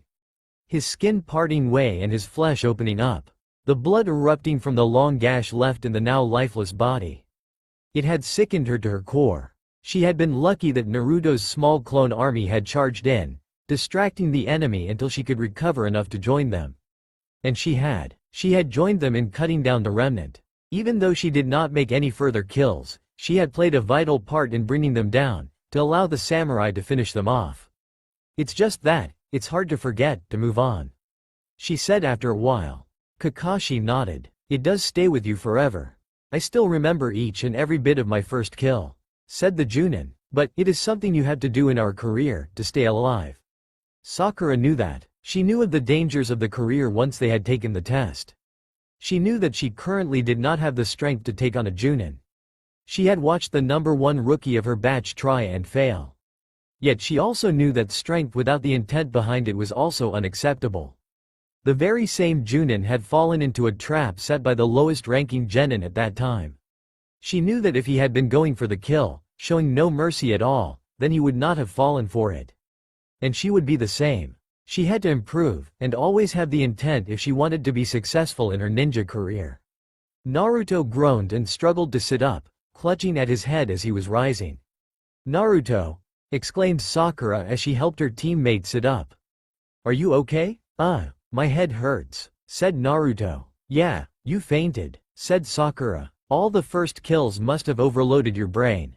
How do you feel? I'm okay. It's just chakra exhaustion, said the blonde boy. Chakra exhaustion? Repeated Sakura.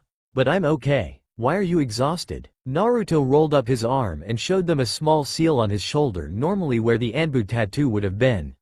What is that? Asked Sakura. A chakra siphoning seal, said Naruto. It's hard for me to use up all my chakra since the new training regiment began, since I only used 10 or so kage bunshin at a time. So I came up with this one. It would drain exactly 10% of the chakra that I use as long as it's on me. I kinda forgot to take it off as I left the village. So it's been draining you all the time since we left? Asked Sakura, and the blonde boy nodded. Kakashi was once again impressed. He had yet again found another way to further himself than he already was. And that seal would also come in handy in battle, someday. What about those people you killed? Don't you feel bad over them? Asked Sakura in disbelief. Naruto lowered his head. I do. No one should die, much less be killed by someone else. But that is the way of life. And it is not the first time I have killed, said the boy, the last sentence mumbled so softly that Kakashi wouldn't have known what he had said unless he had read the boy's lips. What? Gasped Sakura, taken aback a little. Naruto had killed someone before his first mission outside of Konoha? Even though she was surprised about this piece of information, what Naruto did next surprised her even more. He stood up groggily on his 2 legs and walked off. Naruto! She called after him, but it appeared that he hadn't heard her. Sakura would have gone after him had she not been held by a hand on her shoulder. Let him be, Sakura, came Kakashi's voice. He's not proud of that day. He feels he was only graduated on his prowess to kill. Sakura made to start after him, but Kakashi held her again. Let him be, Sakura. He will tell you when he is ready. Come, Kanika-sama wants to leave for his base as soon as possible, in case more parties are sent to search for the one we killed.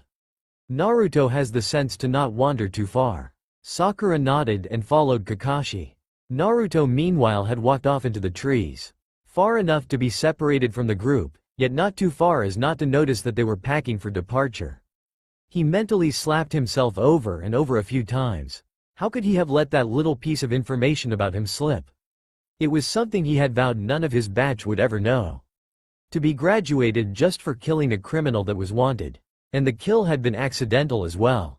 He had in no way meant to kill Mizuki. He had respected him once, and even though Mizuki had betrayed him and Konoha, a mere academy student had no right to kill him. Somehow, a blow from a clone had caused Mizuki to hit a rock in an awkward way and he had died. Naruto didn't know whether it had been the rock that had killed him or whether it was the blow. All he had known was that the medics that came had pronounced him dead. And he had been given the headband soon after. True enough, the Hokage himself had said that the promotion was for showing extraordinary skill in mastering an A-ranked jutsu, but Naruto could not believe it. He could not help think that it was only for his kill of a nin, much less a chunin, that was the real reason for his promotion. After Mizuki's death, Naruto had spent hours looking at his hands, imagining them blood-stained. He had thought he would never be able to kill again, but the sight of the soldiers overwhelming the Kanika samurai had pushed him into action. And after that, the killing came easily. Too easily, he thought. He would have pondered on the thought further, had not been there a call from Kakashi. They were finally on their way to meet the head of the Kanika. It took the group approximately 2 hours to get to the rebel base located in an old abandoned fort in the hills. By Misato's explanation, this was once a training ground for the Kanika family samurai, which were the roots of the samurai that the group had met. They had spoken little, save for the explanation of where they were going. Misato would not tell them the exact location, he said it would slow down their pace. They would be taken there anyways and they would know the location. 2 hours, thought Sakura. 2 full hours, and they had been riding their horses at full gallop, their pace only slowed by the fact that the samurai could not use chakra. As they neared, Misato slowed down the pace of the group. He explained the reason as he pulled his horse to a halt. There is our base," he said, pointing to the old fort up ahead. It wasn't much from afar. Looked like about 3 stories high, with steep walls and parapets, made for a handful of guards and no real army. It's not much as you can see. If they can find us, we'd be pretty hard put to stave off an entire siege," he said as he looked at it from his vantage point. "What do we do if they find us?" asked Kakashi. "How do we defend it?" Misato grinned. "Just because they find it does not mean they can get to it. What you see before you is not normal sand." "Not normal sand? Then what kind of sand could it be?" Misato saw the confused look in the genin and explained. "What lies before you until those trees up ahead is all quicksand, except for one narrow pathway, that will only allow 5 horses to travel on it abroad. Quicksand, like a hidden moat, and the weak-looking fort would urge the enemy into charging it full frontal, only for them to start sinking in the quicksand. So even though it looked poorly defended, it had traps laying in wait and Sakura was sure, there were more they weren't being told about.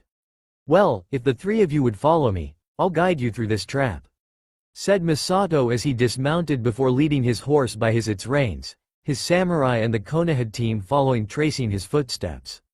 Kakashi noted that the path Misato took was zigzagged with abrupt turns. He had memorized the number of steps before each turn so that he would not fall into it again.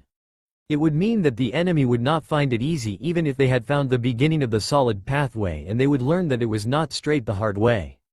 Misato noticed the silver-haired Junin observing each step Misato took and smiled. "Yes, the enemy will find it hard to cross this. For their running steps will be larger than walking steps. And many will fall in trying to figure the zigzags. That means they will have to move slowly, making it easier for our samurai bows." Yes, Kakashi decided as they stepped into the trees, and what must have been solid ground. The Suzaku would suffer heavy losses trying to take this fort. The inside of the fort was not at all what Naruto and Sakura had anticipated. They had both imagined it as in Konoha, bustling with civilians and rarely any samurai activity. Yet, this fort was all about the samurai. Instead of the normal gates that would open inwards, as in Konoha, the Kanika fort had a gate that was raised and lowered. Naruto found that the lower edges of this gate ended in a large number of sharpened spikes. None other than to impale the attackers that managed to get through. Kanika-sama, how quickly can you close the gates?" he asked as they entered.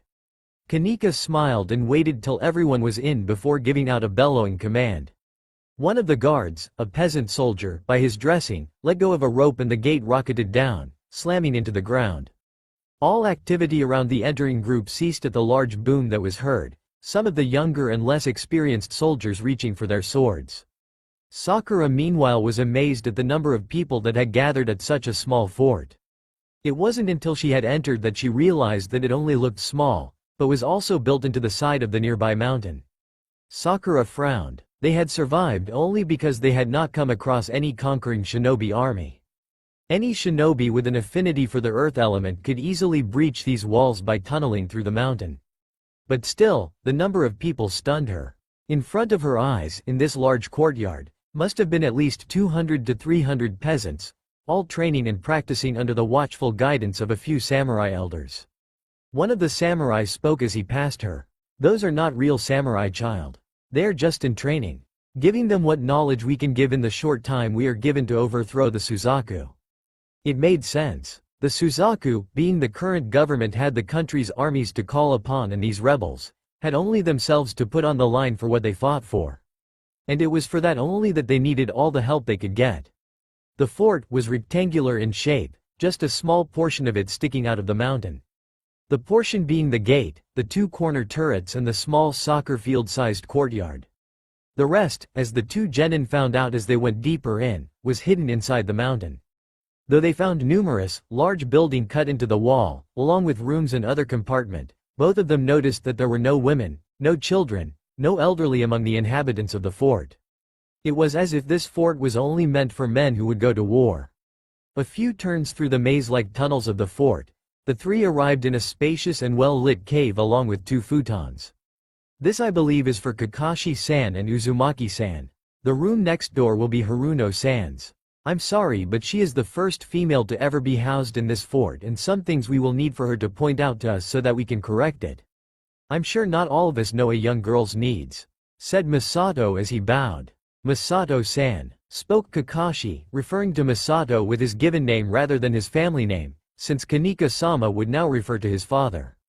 "If possible, I would rather meet your father first and then scout around a bit before we lay down to rest. That is, if that's okay with you." Misato nodded. "I'm sure that can be arranged, Kakashi-san. Will it be only you? Or will the children like to come along?" Naruto and Sakura both looked towards Kakashi, both eager to hear everything straight from the rebel leader's mouth. "They will come along," said Kakashi. "I'm sure they will have questions that they would like answered," finished the silver-haired Junin. Misato nodded. "This way then," he said as he exited the room. Team 7 of Konoha were finally on their way to meeting the head of the rebel movement and what was surely to be the start of their first real mission outside of Konoha. The entrance to the audience chamber of Kanika Tomoshiro was one of the grandest entrances in the entire section of the fort carved into the mountain. Mainly because it was the only one that had proper steel doors. The rest of them were mainly wooden, easy to break through with a chakra-enhanced punch. The inside was even grander.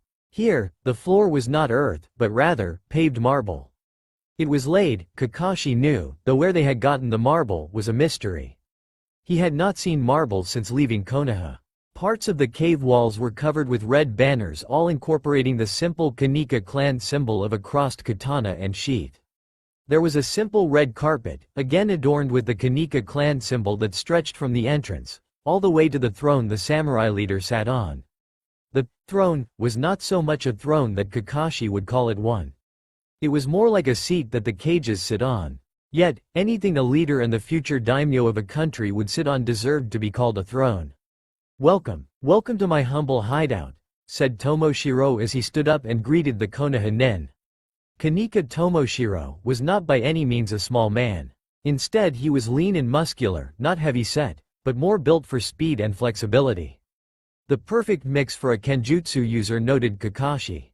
"Father, I'd like you to meet the team from Konoha. The Junin, Hitaki Kakashi, and the two genin, Uzumaki Naruto and Haruno Sakura," said Misato as he stood to a side and gestured towards the Konoha team. The whole of Team 7 bowed to the samurai leader in a show of respect for their employer. Kakashi gave Tomoshiro some time to study them before he spoke. The Hokage sends his apologies on not being able to send a team of full Junin as you requested. The Hokage has recalled some Junin from some other less urgent duties, and the team is expected to be here by the start of next week," said the silver-haired Junin. "In the meantime, the Hokage would like to offer my team's services to you in your attempt to intercept the treaty on its way to Iwa as we speak." "Ah, the treaty," said the leader of the rebel forces as Kakashi stood up from his bow. The caravan in which the treaty bearer to Iwa is traveling in will be passing within a few miles of where we are currently situated in 2 days' time. The caravan is heavily guarded, with about 200 armed soldiers guarding all sides. Our sources, however, have not been able to identify the treaty bearer amongst the soldiers or civilians in this caravan. The information did not please Kakashi, nor his 2 genin. It would be very difficult to prevent the treaty from escaping into Earth Country if they did not know who had the treaty. And the hardest work would be to find who had it, if indeed any of them had it at all. Being a prank master himself, Naruto knew that he would not send something so valuable under so flashy a guard.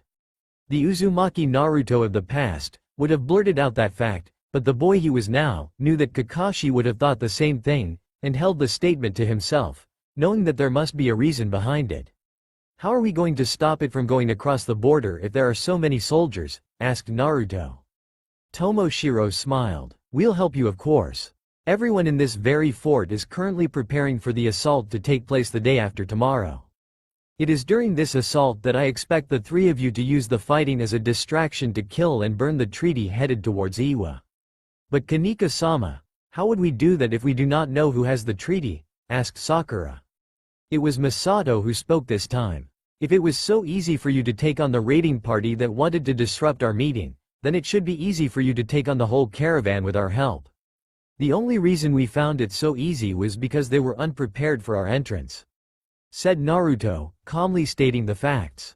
It would be foolish to assume they won't be as unprepared as next time. They will be expecting us to enter the fray. Continued Kakashi, taking over for the blonde boy. They are right, Misato. Spoke Tomoshiro. We cannot expect the Suzaku to fall for the same trick twice. It might cost us too many lives. He then turned to the team and spoke. My apologies for our poor information and planning skills. I had not thought that my son, nor our tacticians would have planned it so carelessly. Allow me some time to contact my sources directly and gather the needed information so that we can properly plan and execute it. Kanika-sama, if we may we be allowed free roam of the nearby land? I would like to be able to train the genin in an open environment. Asked Kakashi. Tomoshiro nodded. You may. I will send for you once I have the proper plan laid out. He said, nodding the team's dismissal. Kakashi nodded and walked out of the chamber, his 2 genin following close behind. This doesn't feel right, said Naruto as soon as they were behind closed doors and the privacy jutsu was up. What doesn't feel right? Questioned Sakura. Why would anyone in their right mind send such a valuable document in such a flashy way? He said, finally giving voice to the question. If it were me, I'd use the caravan as the distraction to attract the larger force of the rebels to it. Hopefully end it before the treaty even reached Iwa. You are saying that it's a trap? Asked Sakura, her mouth wide open. It very well could be, said Kakashi, turning both their attention to him. Think about it. The Kanika leader cannot get any information on the treaty bearer. What if it's because the treaty bearer is not in that caravan? It struck Sakura then and there. What if it was indeed true? The caravan would be a much slower-paced mode of transport, especially for such a vital document that needs to be delivered with haste. Instead, a lone traveler would make much better time if he was on his own schedule. So what, shouldn't we go tell the Kanika? She asked. No, Kakashi said. The caravan will be nearby in 2 days. If so, a lone rider on a horse will already be nearby right now and will have passed us by that time. The only reason the caravan is coming is because they want to finish it before the Junin come. I don't understand, said Naruto, frowning. There is a spy amongst the Kanika. How else would the raiding party have known exactly where to attack the meeting party? The Suzaku must now know that it is only 1 Junin and 2 genin that have come to help the Kanika. They want to end this before the Junin squad comes. It definitely would be easier for the Suzaku to take out the Kanika with only 1 Junin and 2 genin fresh out of the academy rather than a squad of 5 full Junin. It was the best chance that the Suzaku would have to stifle the resistance before they grew stronger. So how do we go about this? Asked the blonde boy. We need to sneak out tomorrow and scout out our surroundings.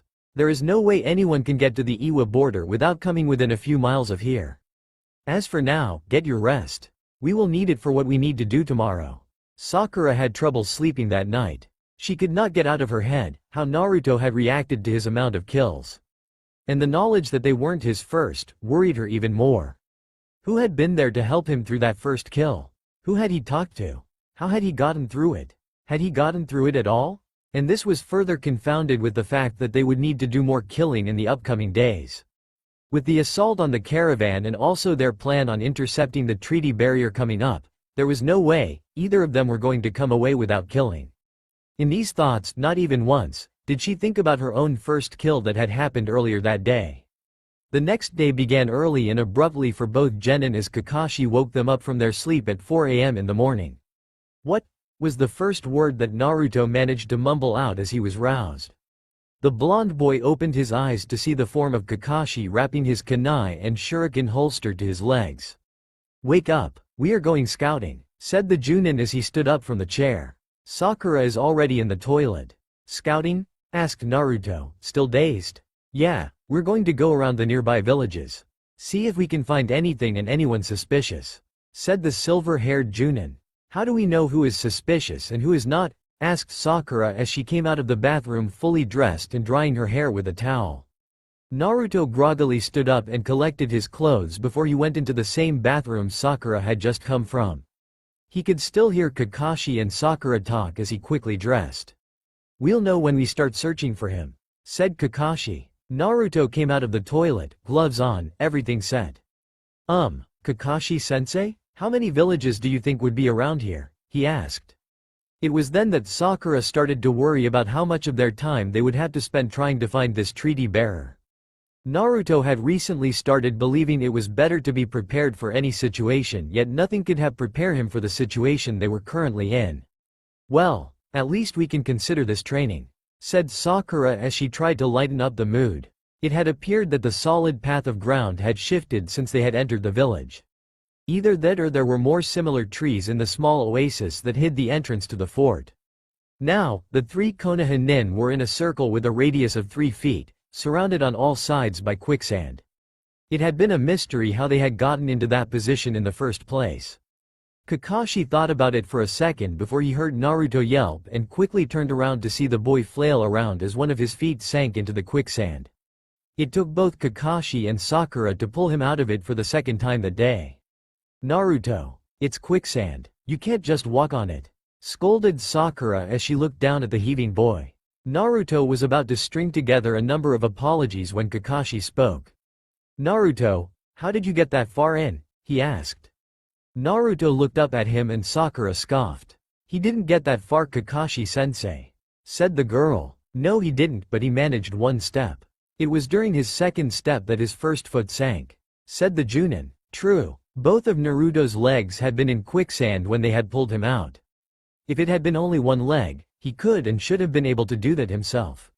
"So tell us, Naruto," nudged Sakura. "Well, you sink in quicksand, right? And you also sink in water, right? So I thought, maybe the water walking would work on this as well. But it doesn't, at least not long enough for you to take a second step." Interesting, thought Kakashi, while Sakura was amazed that Naruto had even thought to try that out. So this is his real self, thought the Junin as he gave the quicksand a thoughtful glance. Sakura watched as Kakashi gingerly took a step onto the quicksand. And like Naruto's, his foot landed on solid ground. However, the next step Kakashi took was also on solid ground, and it was exactly where Naruto had sunk earlier. "Sensei, how are you doing that?" asked Sakura, her mouth agape in wonder. "Easy. I used Naruto's hint on water walking plus the tip of tree climbing. The trick is to keep the sand underneath your feet solid by the amount of chakra you push through your feet," said the Junin. "Do we have that much chakra and control to do that?" asked Sakura. "We will have to see. Besides, you can consider this training. It will improve your control and your reserves," said Kakashi. Naruto was the first to jump up at the mention of training. Though he still retained his eagerness to fight and train, he was much calmer, and rarely took unnecessary risks. The proof was evident here as Naruto carefully stepped out like Kakashi, instead of the jumping in he would have done a month ago. A few minutes later, the trio were running on the quicksand, towards one of the 5 villages on the outskirts of the fort. They were the only places between the capital city and the Iwa border that a man or a small group could stop to rest and resupply. "Sensei," called Sakura as they entered the town under simple henge. Why are we here? This is the village farthest from the caravan. Do you think the treaty bearer would be here? Kakashi calmly put his hand in his pocket and pulled out his favorite orange-colored book. Yes, the farthest point from the caravan would be the least monitored by the Kanika spies. And therefore it will be the easiest place for the treaty bearer to hide. How do we know if we find him? I mean, how can we differentiate him from any other guy? Asked Naruto. To be honest, even I don't know. But the real reason we are here is to meet someone who might know, said Kakashi as he walked into the small town. The two genin followed behind, both of them clearly confused about what their sensei had planned for them or for their mission. Kakashi barely looked up from his book as he spoke. We are here to meet our legendary spy master, the one who keeps track of the Konoha spy network for the Hokage. If anyone can, he is the one that can point us towards our runaway treaty bearer. Runaway treaty bearer, thought Sakura. Kakashi almost made it sound as if the treaty had run away from them. So who is this legendary spy master? Asked Naruto. Not only was he curious as to what made the man legendary, but he also wanted to fill in the blanks about the world-renowned nin of Konoha. I'm sure you too must have heard about the legendary toad sage, Jiraiya of the Sannin, said Kakashi. Sakura's eyes went wide at the mention of the Sannin. They were the legendary three of Konoha that had held their own against Salamander Hanzo of Rain where an entire army could not. The Sannin were made up of Orochimaru, the Snake Sannin, who had betrayed the village and gone off in search of self-glory. Jiraiya, the Toad Sage, the one who had trained the young Namikaze Minato, the one who would come to be known as the Yellow Flash of Konoha and the Yondaime Hokage. And last but not least, her idol as a Kunoichi, the Slug Sannin, Senju Tsunade, hailed as the best medic nin the world had ever seen. She had vanished from the village soon after the latest shinobi war had ended. Someone tell me which war this was. And here they were going to meet one of the very legendary Sannin at the mere age of 14. Sorry if this is not their real age. 12 is a bit too young for them to have any romantic interests, for me. So I thought I'd age them a few years to something more acceptable. Where will we meet him? Asked Sakura, eager in anticipation for their meeting. She wondered what kind of a person he would be. Tall, strong and handsome just like the Yondaime had been. Or whether he would be old and wizened like the Sandaime. Sakura's question got no answer as the Junin just kept on walking towards a certain district of the town. Kakashi-sensei? Asked Naruto. Why are we going towards the red light district? By the tone of Naruto's voice, Kakashi could figure that Naruto was totally confused as to why they were heading in that particular direction. It was expected, considering neither genin knew of Jiraiya's tendencies. To find our contact, said Kakashi simply as he walked onto the road famous in this particular town for its bars and callgirls. Whaat? Exclaimed Sakura as she stopped. We are going to meet one of the legendary Sannin in a brothel? What's wrong with a brothel? Came a voice. The two genin turned to see a large white-haired man come towards them. The man wore his white hair long. He wore a rather obvious red costume and he had a scroll on his back. But what gave away his identity to the team were not his clothes or his behavior, but rather the protector he wore on his forehead with the kanji symbol for oil. Jiraiya-sama, said Kakashi with a bow. Kakashi-kun, returned the man. Both Naruto and Sakura were bug-eyed. This man that the both of them had seen peeping at the Konoha bath houses and had seen countless women chase after being found, was really the Toad Sage? You, said both Naruto and Jiraiya at once, pointing fingers towards each other. What are you doing here, brat? Got nothing to do than spy on me? Asked the old man as he narrowed his eyes at the young genin. I'm not spying on you, yelled Naruto. It's not my fault that you suck at hiding. Besides, I'm on a mission, he said. He one of your genin, Kakashi? Asked Jiraiya, to which Kakashi's sweat dropped before nodding. Bah, you are on your own on this one, Jiraiya said to the Junin as he turned around to leave. It was Sakura's turn to yell at Jiraiya. You can't just abandon some of your fellow ninja. Fellow ninja? You two are just a bunch of genin. Maybe stronger than the rest because I do not see a third member. But nevertheless you are genin. There is no guarantee whether you will live through this mission. If you do survive till you are Chunin, then you can call me a fellow ninja, said Jiraiya. In an instant Sakura was above the Sannin, her kunai drawn and rushing in towards his head. She was sure that she would get him when his hand rose up to grab her hand in one swift motion. Impressive speed, considering you have gravity seals on you, said Jiraiya as he held Sakura off the floor with just one hand. The Sannin made to flick her off before he felt Naruto appear behind him.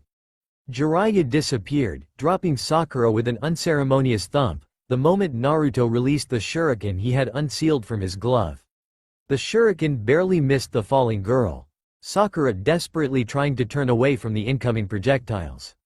Don't assume I haven't seen the seals on your gloves, boy. I have seen all, including the one you keep hidden. Naruto's eyes widened. He knew about the Kyuubi. There was only one way to finish this, even though it would only be temporary. Naruto resealed the kunai he had in his hand before he crossed his fingers in the familiar ram seal. The blonde boy grinned. I can beat you by myself, he exclaimed before he yelled out. Oiroke number jutsu. Immediately Naruto transformed into the henge he had started calling Naruko, the clouds just barely covering her most private areas. The effect he expected was immediate, blood fountaining out from the Sannin's nose, sending him flying into the air. Naruto heard two thumps, as both Kakashi and Jiraiya landed on the ground not too far from each other. Sakura looked at Naruto as if the jutsu had to have affected him as well. What? Asked Naruto as he calmly hauled Kakashi to where Jiraiya lay. Sakura shook her head. You are teaching me that jutsu someday, she said, and Naruto had the decency to blush. An hour later, Kakashi and Jiraiya were sitting on a log outside the town watching the two genin spar against each other. Did you give them those seals? Asked Jiraiya. Kakashi shook his head. No, Sandaime-sama gave Naruto some scrolls. He taught Sakura the sealing and the gravity seal. I'm not sure if she's any interested in the rest. That kid, said Jiraiya eyeing Naruto, really takes after his father, doesn't he? Kakashi nodded. Down to the very hatred of perverts. Jiraiya groaned. It had been this exact hatred that had caused Kushina and Minato to meet. In one way, it was good. He had never seen Minato happier, yet he also had had to give up peeping. There was no way even the Sannin could outrun the Yellow Flash. And now the fourth son had developed the perfect anti-pervert jutsu. Kakashi thought back to the jutsu. He prided himself in his ability to not fall for something twice, yet he knew that he would fall prey to that jutsu more than any other he ever would. Your guy is still in the village as we speak, said the Sannin as he took a sip of his sake saucer. Though it will be difficult to get to him here.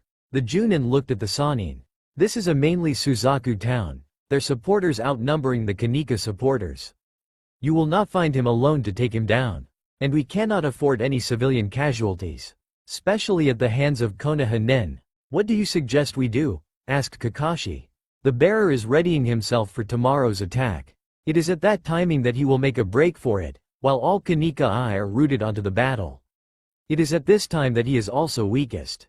You must find a way to stop him, burn the scroll and still get back in time to prevent the massacre of the Kanika forces. If the Suzaku lose this entire force, they will have lost the war, said Jiraiya as he shook the bottle of sake, trying to squeeze out as many drops as he could. Ah well, I got to get going, said the Sannin as he stood up. The network doesn't run itself, you know. Once the genin had finished their sparring, the entire Team 7 spent the day tailing the treaty bearer and memorizing his moves. After all, it would be important for them to be able to recognize him anywhere, in any disguise, for he would not use a genjutsu, thus allowing them to sense it. On the way back to the fort, Kakashi pondered the information the Sannin had given him. It meant that they would need to go full out on the messenger from the beginning. No mercy, no quarter, no chance. Once back at the fort, the Kanika leader called for them as well as some of his most trusted advisors. My sources have obtained newer and more dependable information about the Suzaku caravan, he said as he ushered them in, near a table that was set up with what seemed like an overview of the terrain. They believe that the entire caravan will pass under this exact mountain sometime around noon. And it gives us the perfect opportunity for a devastating ambush, said the rebel leader, the pride of coming up with a plan evident in his voice.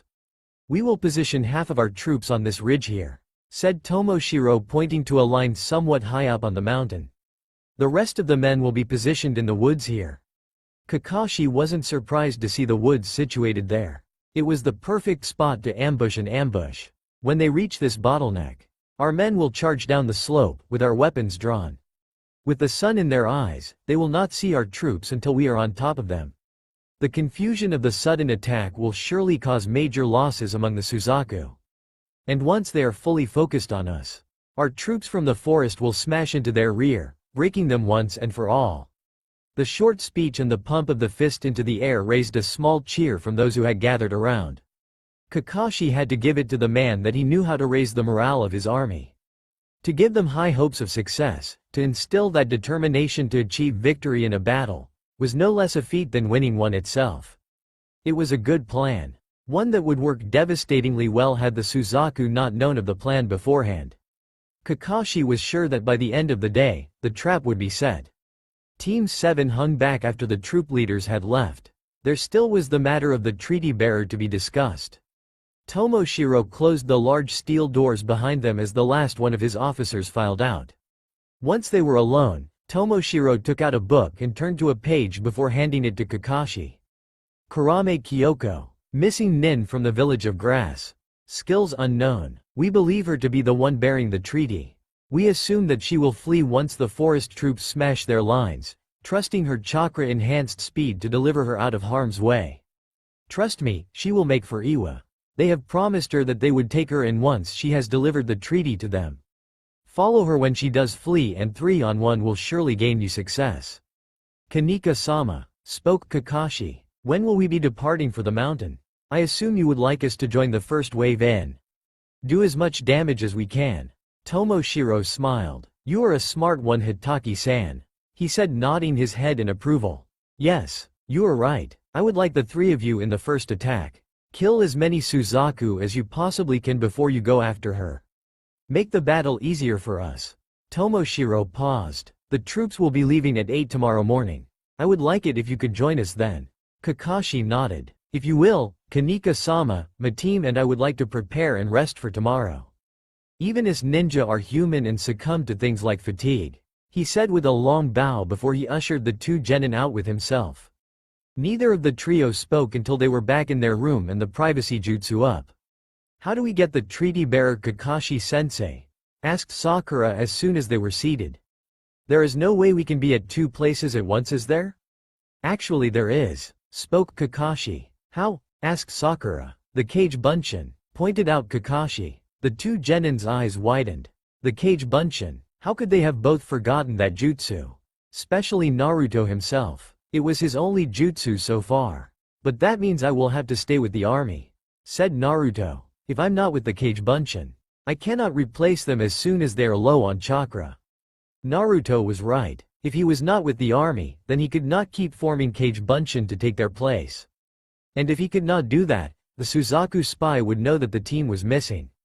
Naruto, you aren't the only one who can use the technique, said Kakashi. Surely Kakashi wasn't thinking of keeping Sakura with the army. Even though she could perform the jutsu, he had to know that she could only form 2 at best and still be alright for battle. The next words that their sensei said stunned them. I'll stay and cover you too, said the Cyclops. But Kakashi-sensei, exclaimed Sakura, we need you with us. Yes, Naruto added. What if the bearer is too strong for us? He asked. Naruto, said Kakashi softly. Remember our survival exam? He asked and both genin nodded. The 2 of you managed to trap me and I'm one of the top junin in the entire village of Konoha. Together you can take this bearer down. I have faith in you, said the man. Then why don't you leave us with the army and take on the bearer yourself? Asked Sakura. Surely the battle alongside the army would be easier for the 2 of them than the chase after the bearer. No, then the Sandame would have sent me alone to catch him. This is a mission handed to the genin of Team 7 by the Kage of our village. I am your sensei. Me, completing this will do you 2 no good. There was a brief moment of respite before Kakashi continued, his eyes gazing at the 2 genin he had trained for the past 2 weeks. I know you 2 can handle yourselves in a fight with ordinary soldiers. But unless you 2 catch the bearer, the Hokage will consider this a failed mission. Besides, there is also the matter of the Tokubetsu Junin with the army. You 2 do not have the experience to take her on while keeping an eye out for anyone looking to take advantage of your distraction. Kakashi made a valid point. It was indeed their mission to catch the bearer, but also they could not afford to return a team member short. There was no way that they were going to find an argument against Kakashi's explanation. "Get some sleep," said the Junin. "You two have a tiring day ahead. It's vital you get all the rest you can." Sakura stood up and walked into her room, too absorbed in thought that she didn't hear Naruto say goodnight. Tomorrow would be a busy day, and a nervous day at that. It would be the very first time they did something regarding their mission, without their sensei to guide them. That's all for now. If you enjoyed, then please like, share and do comments.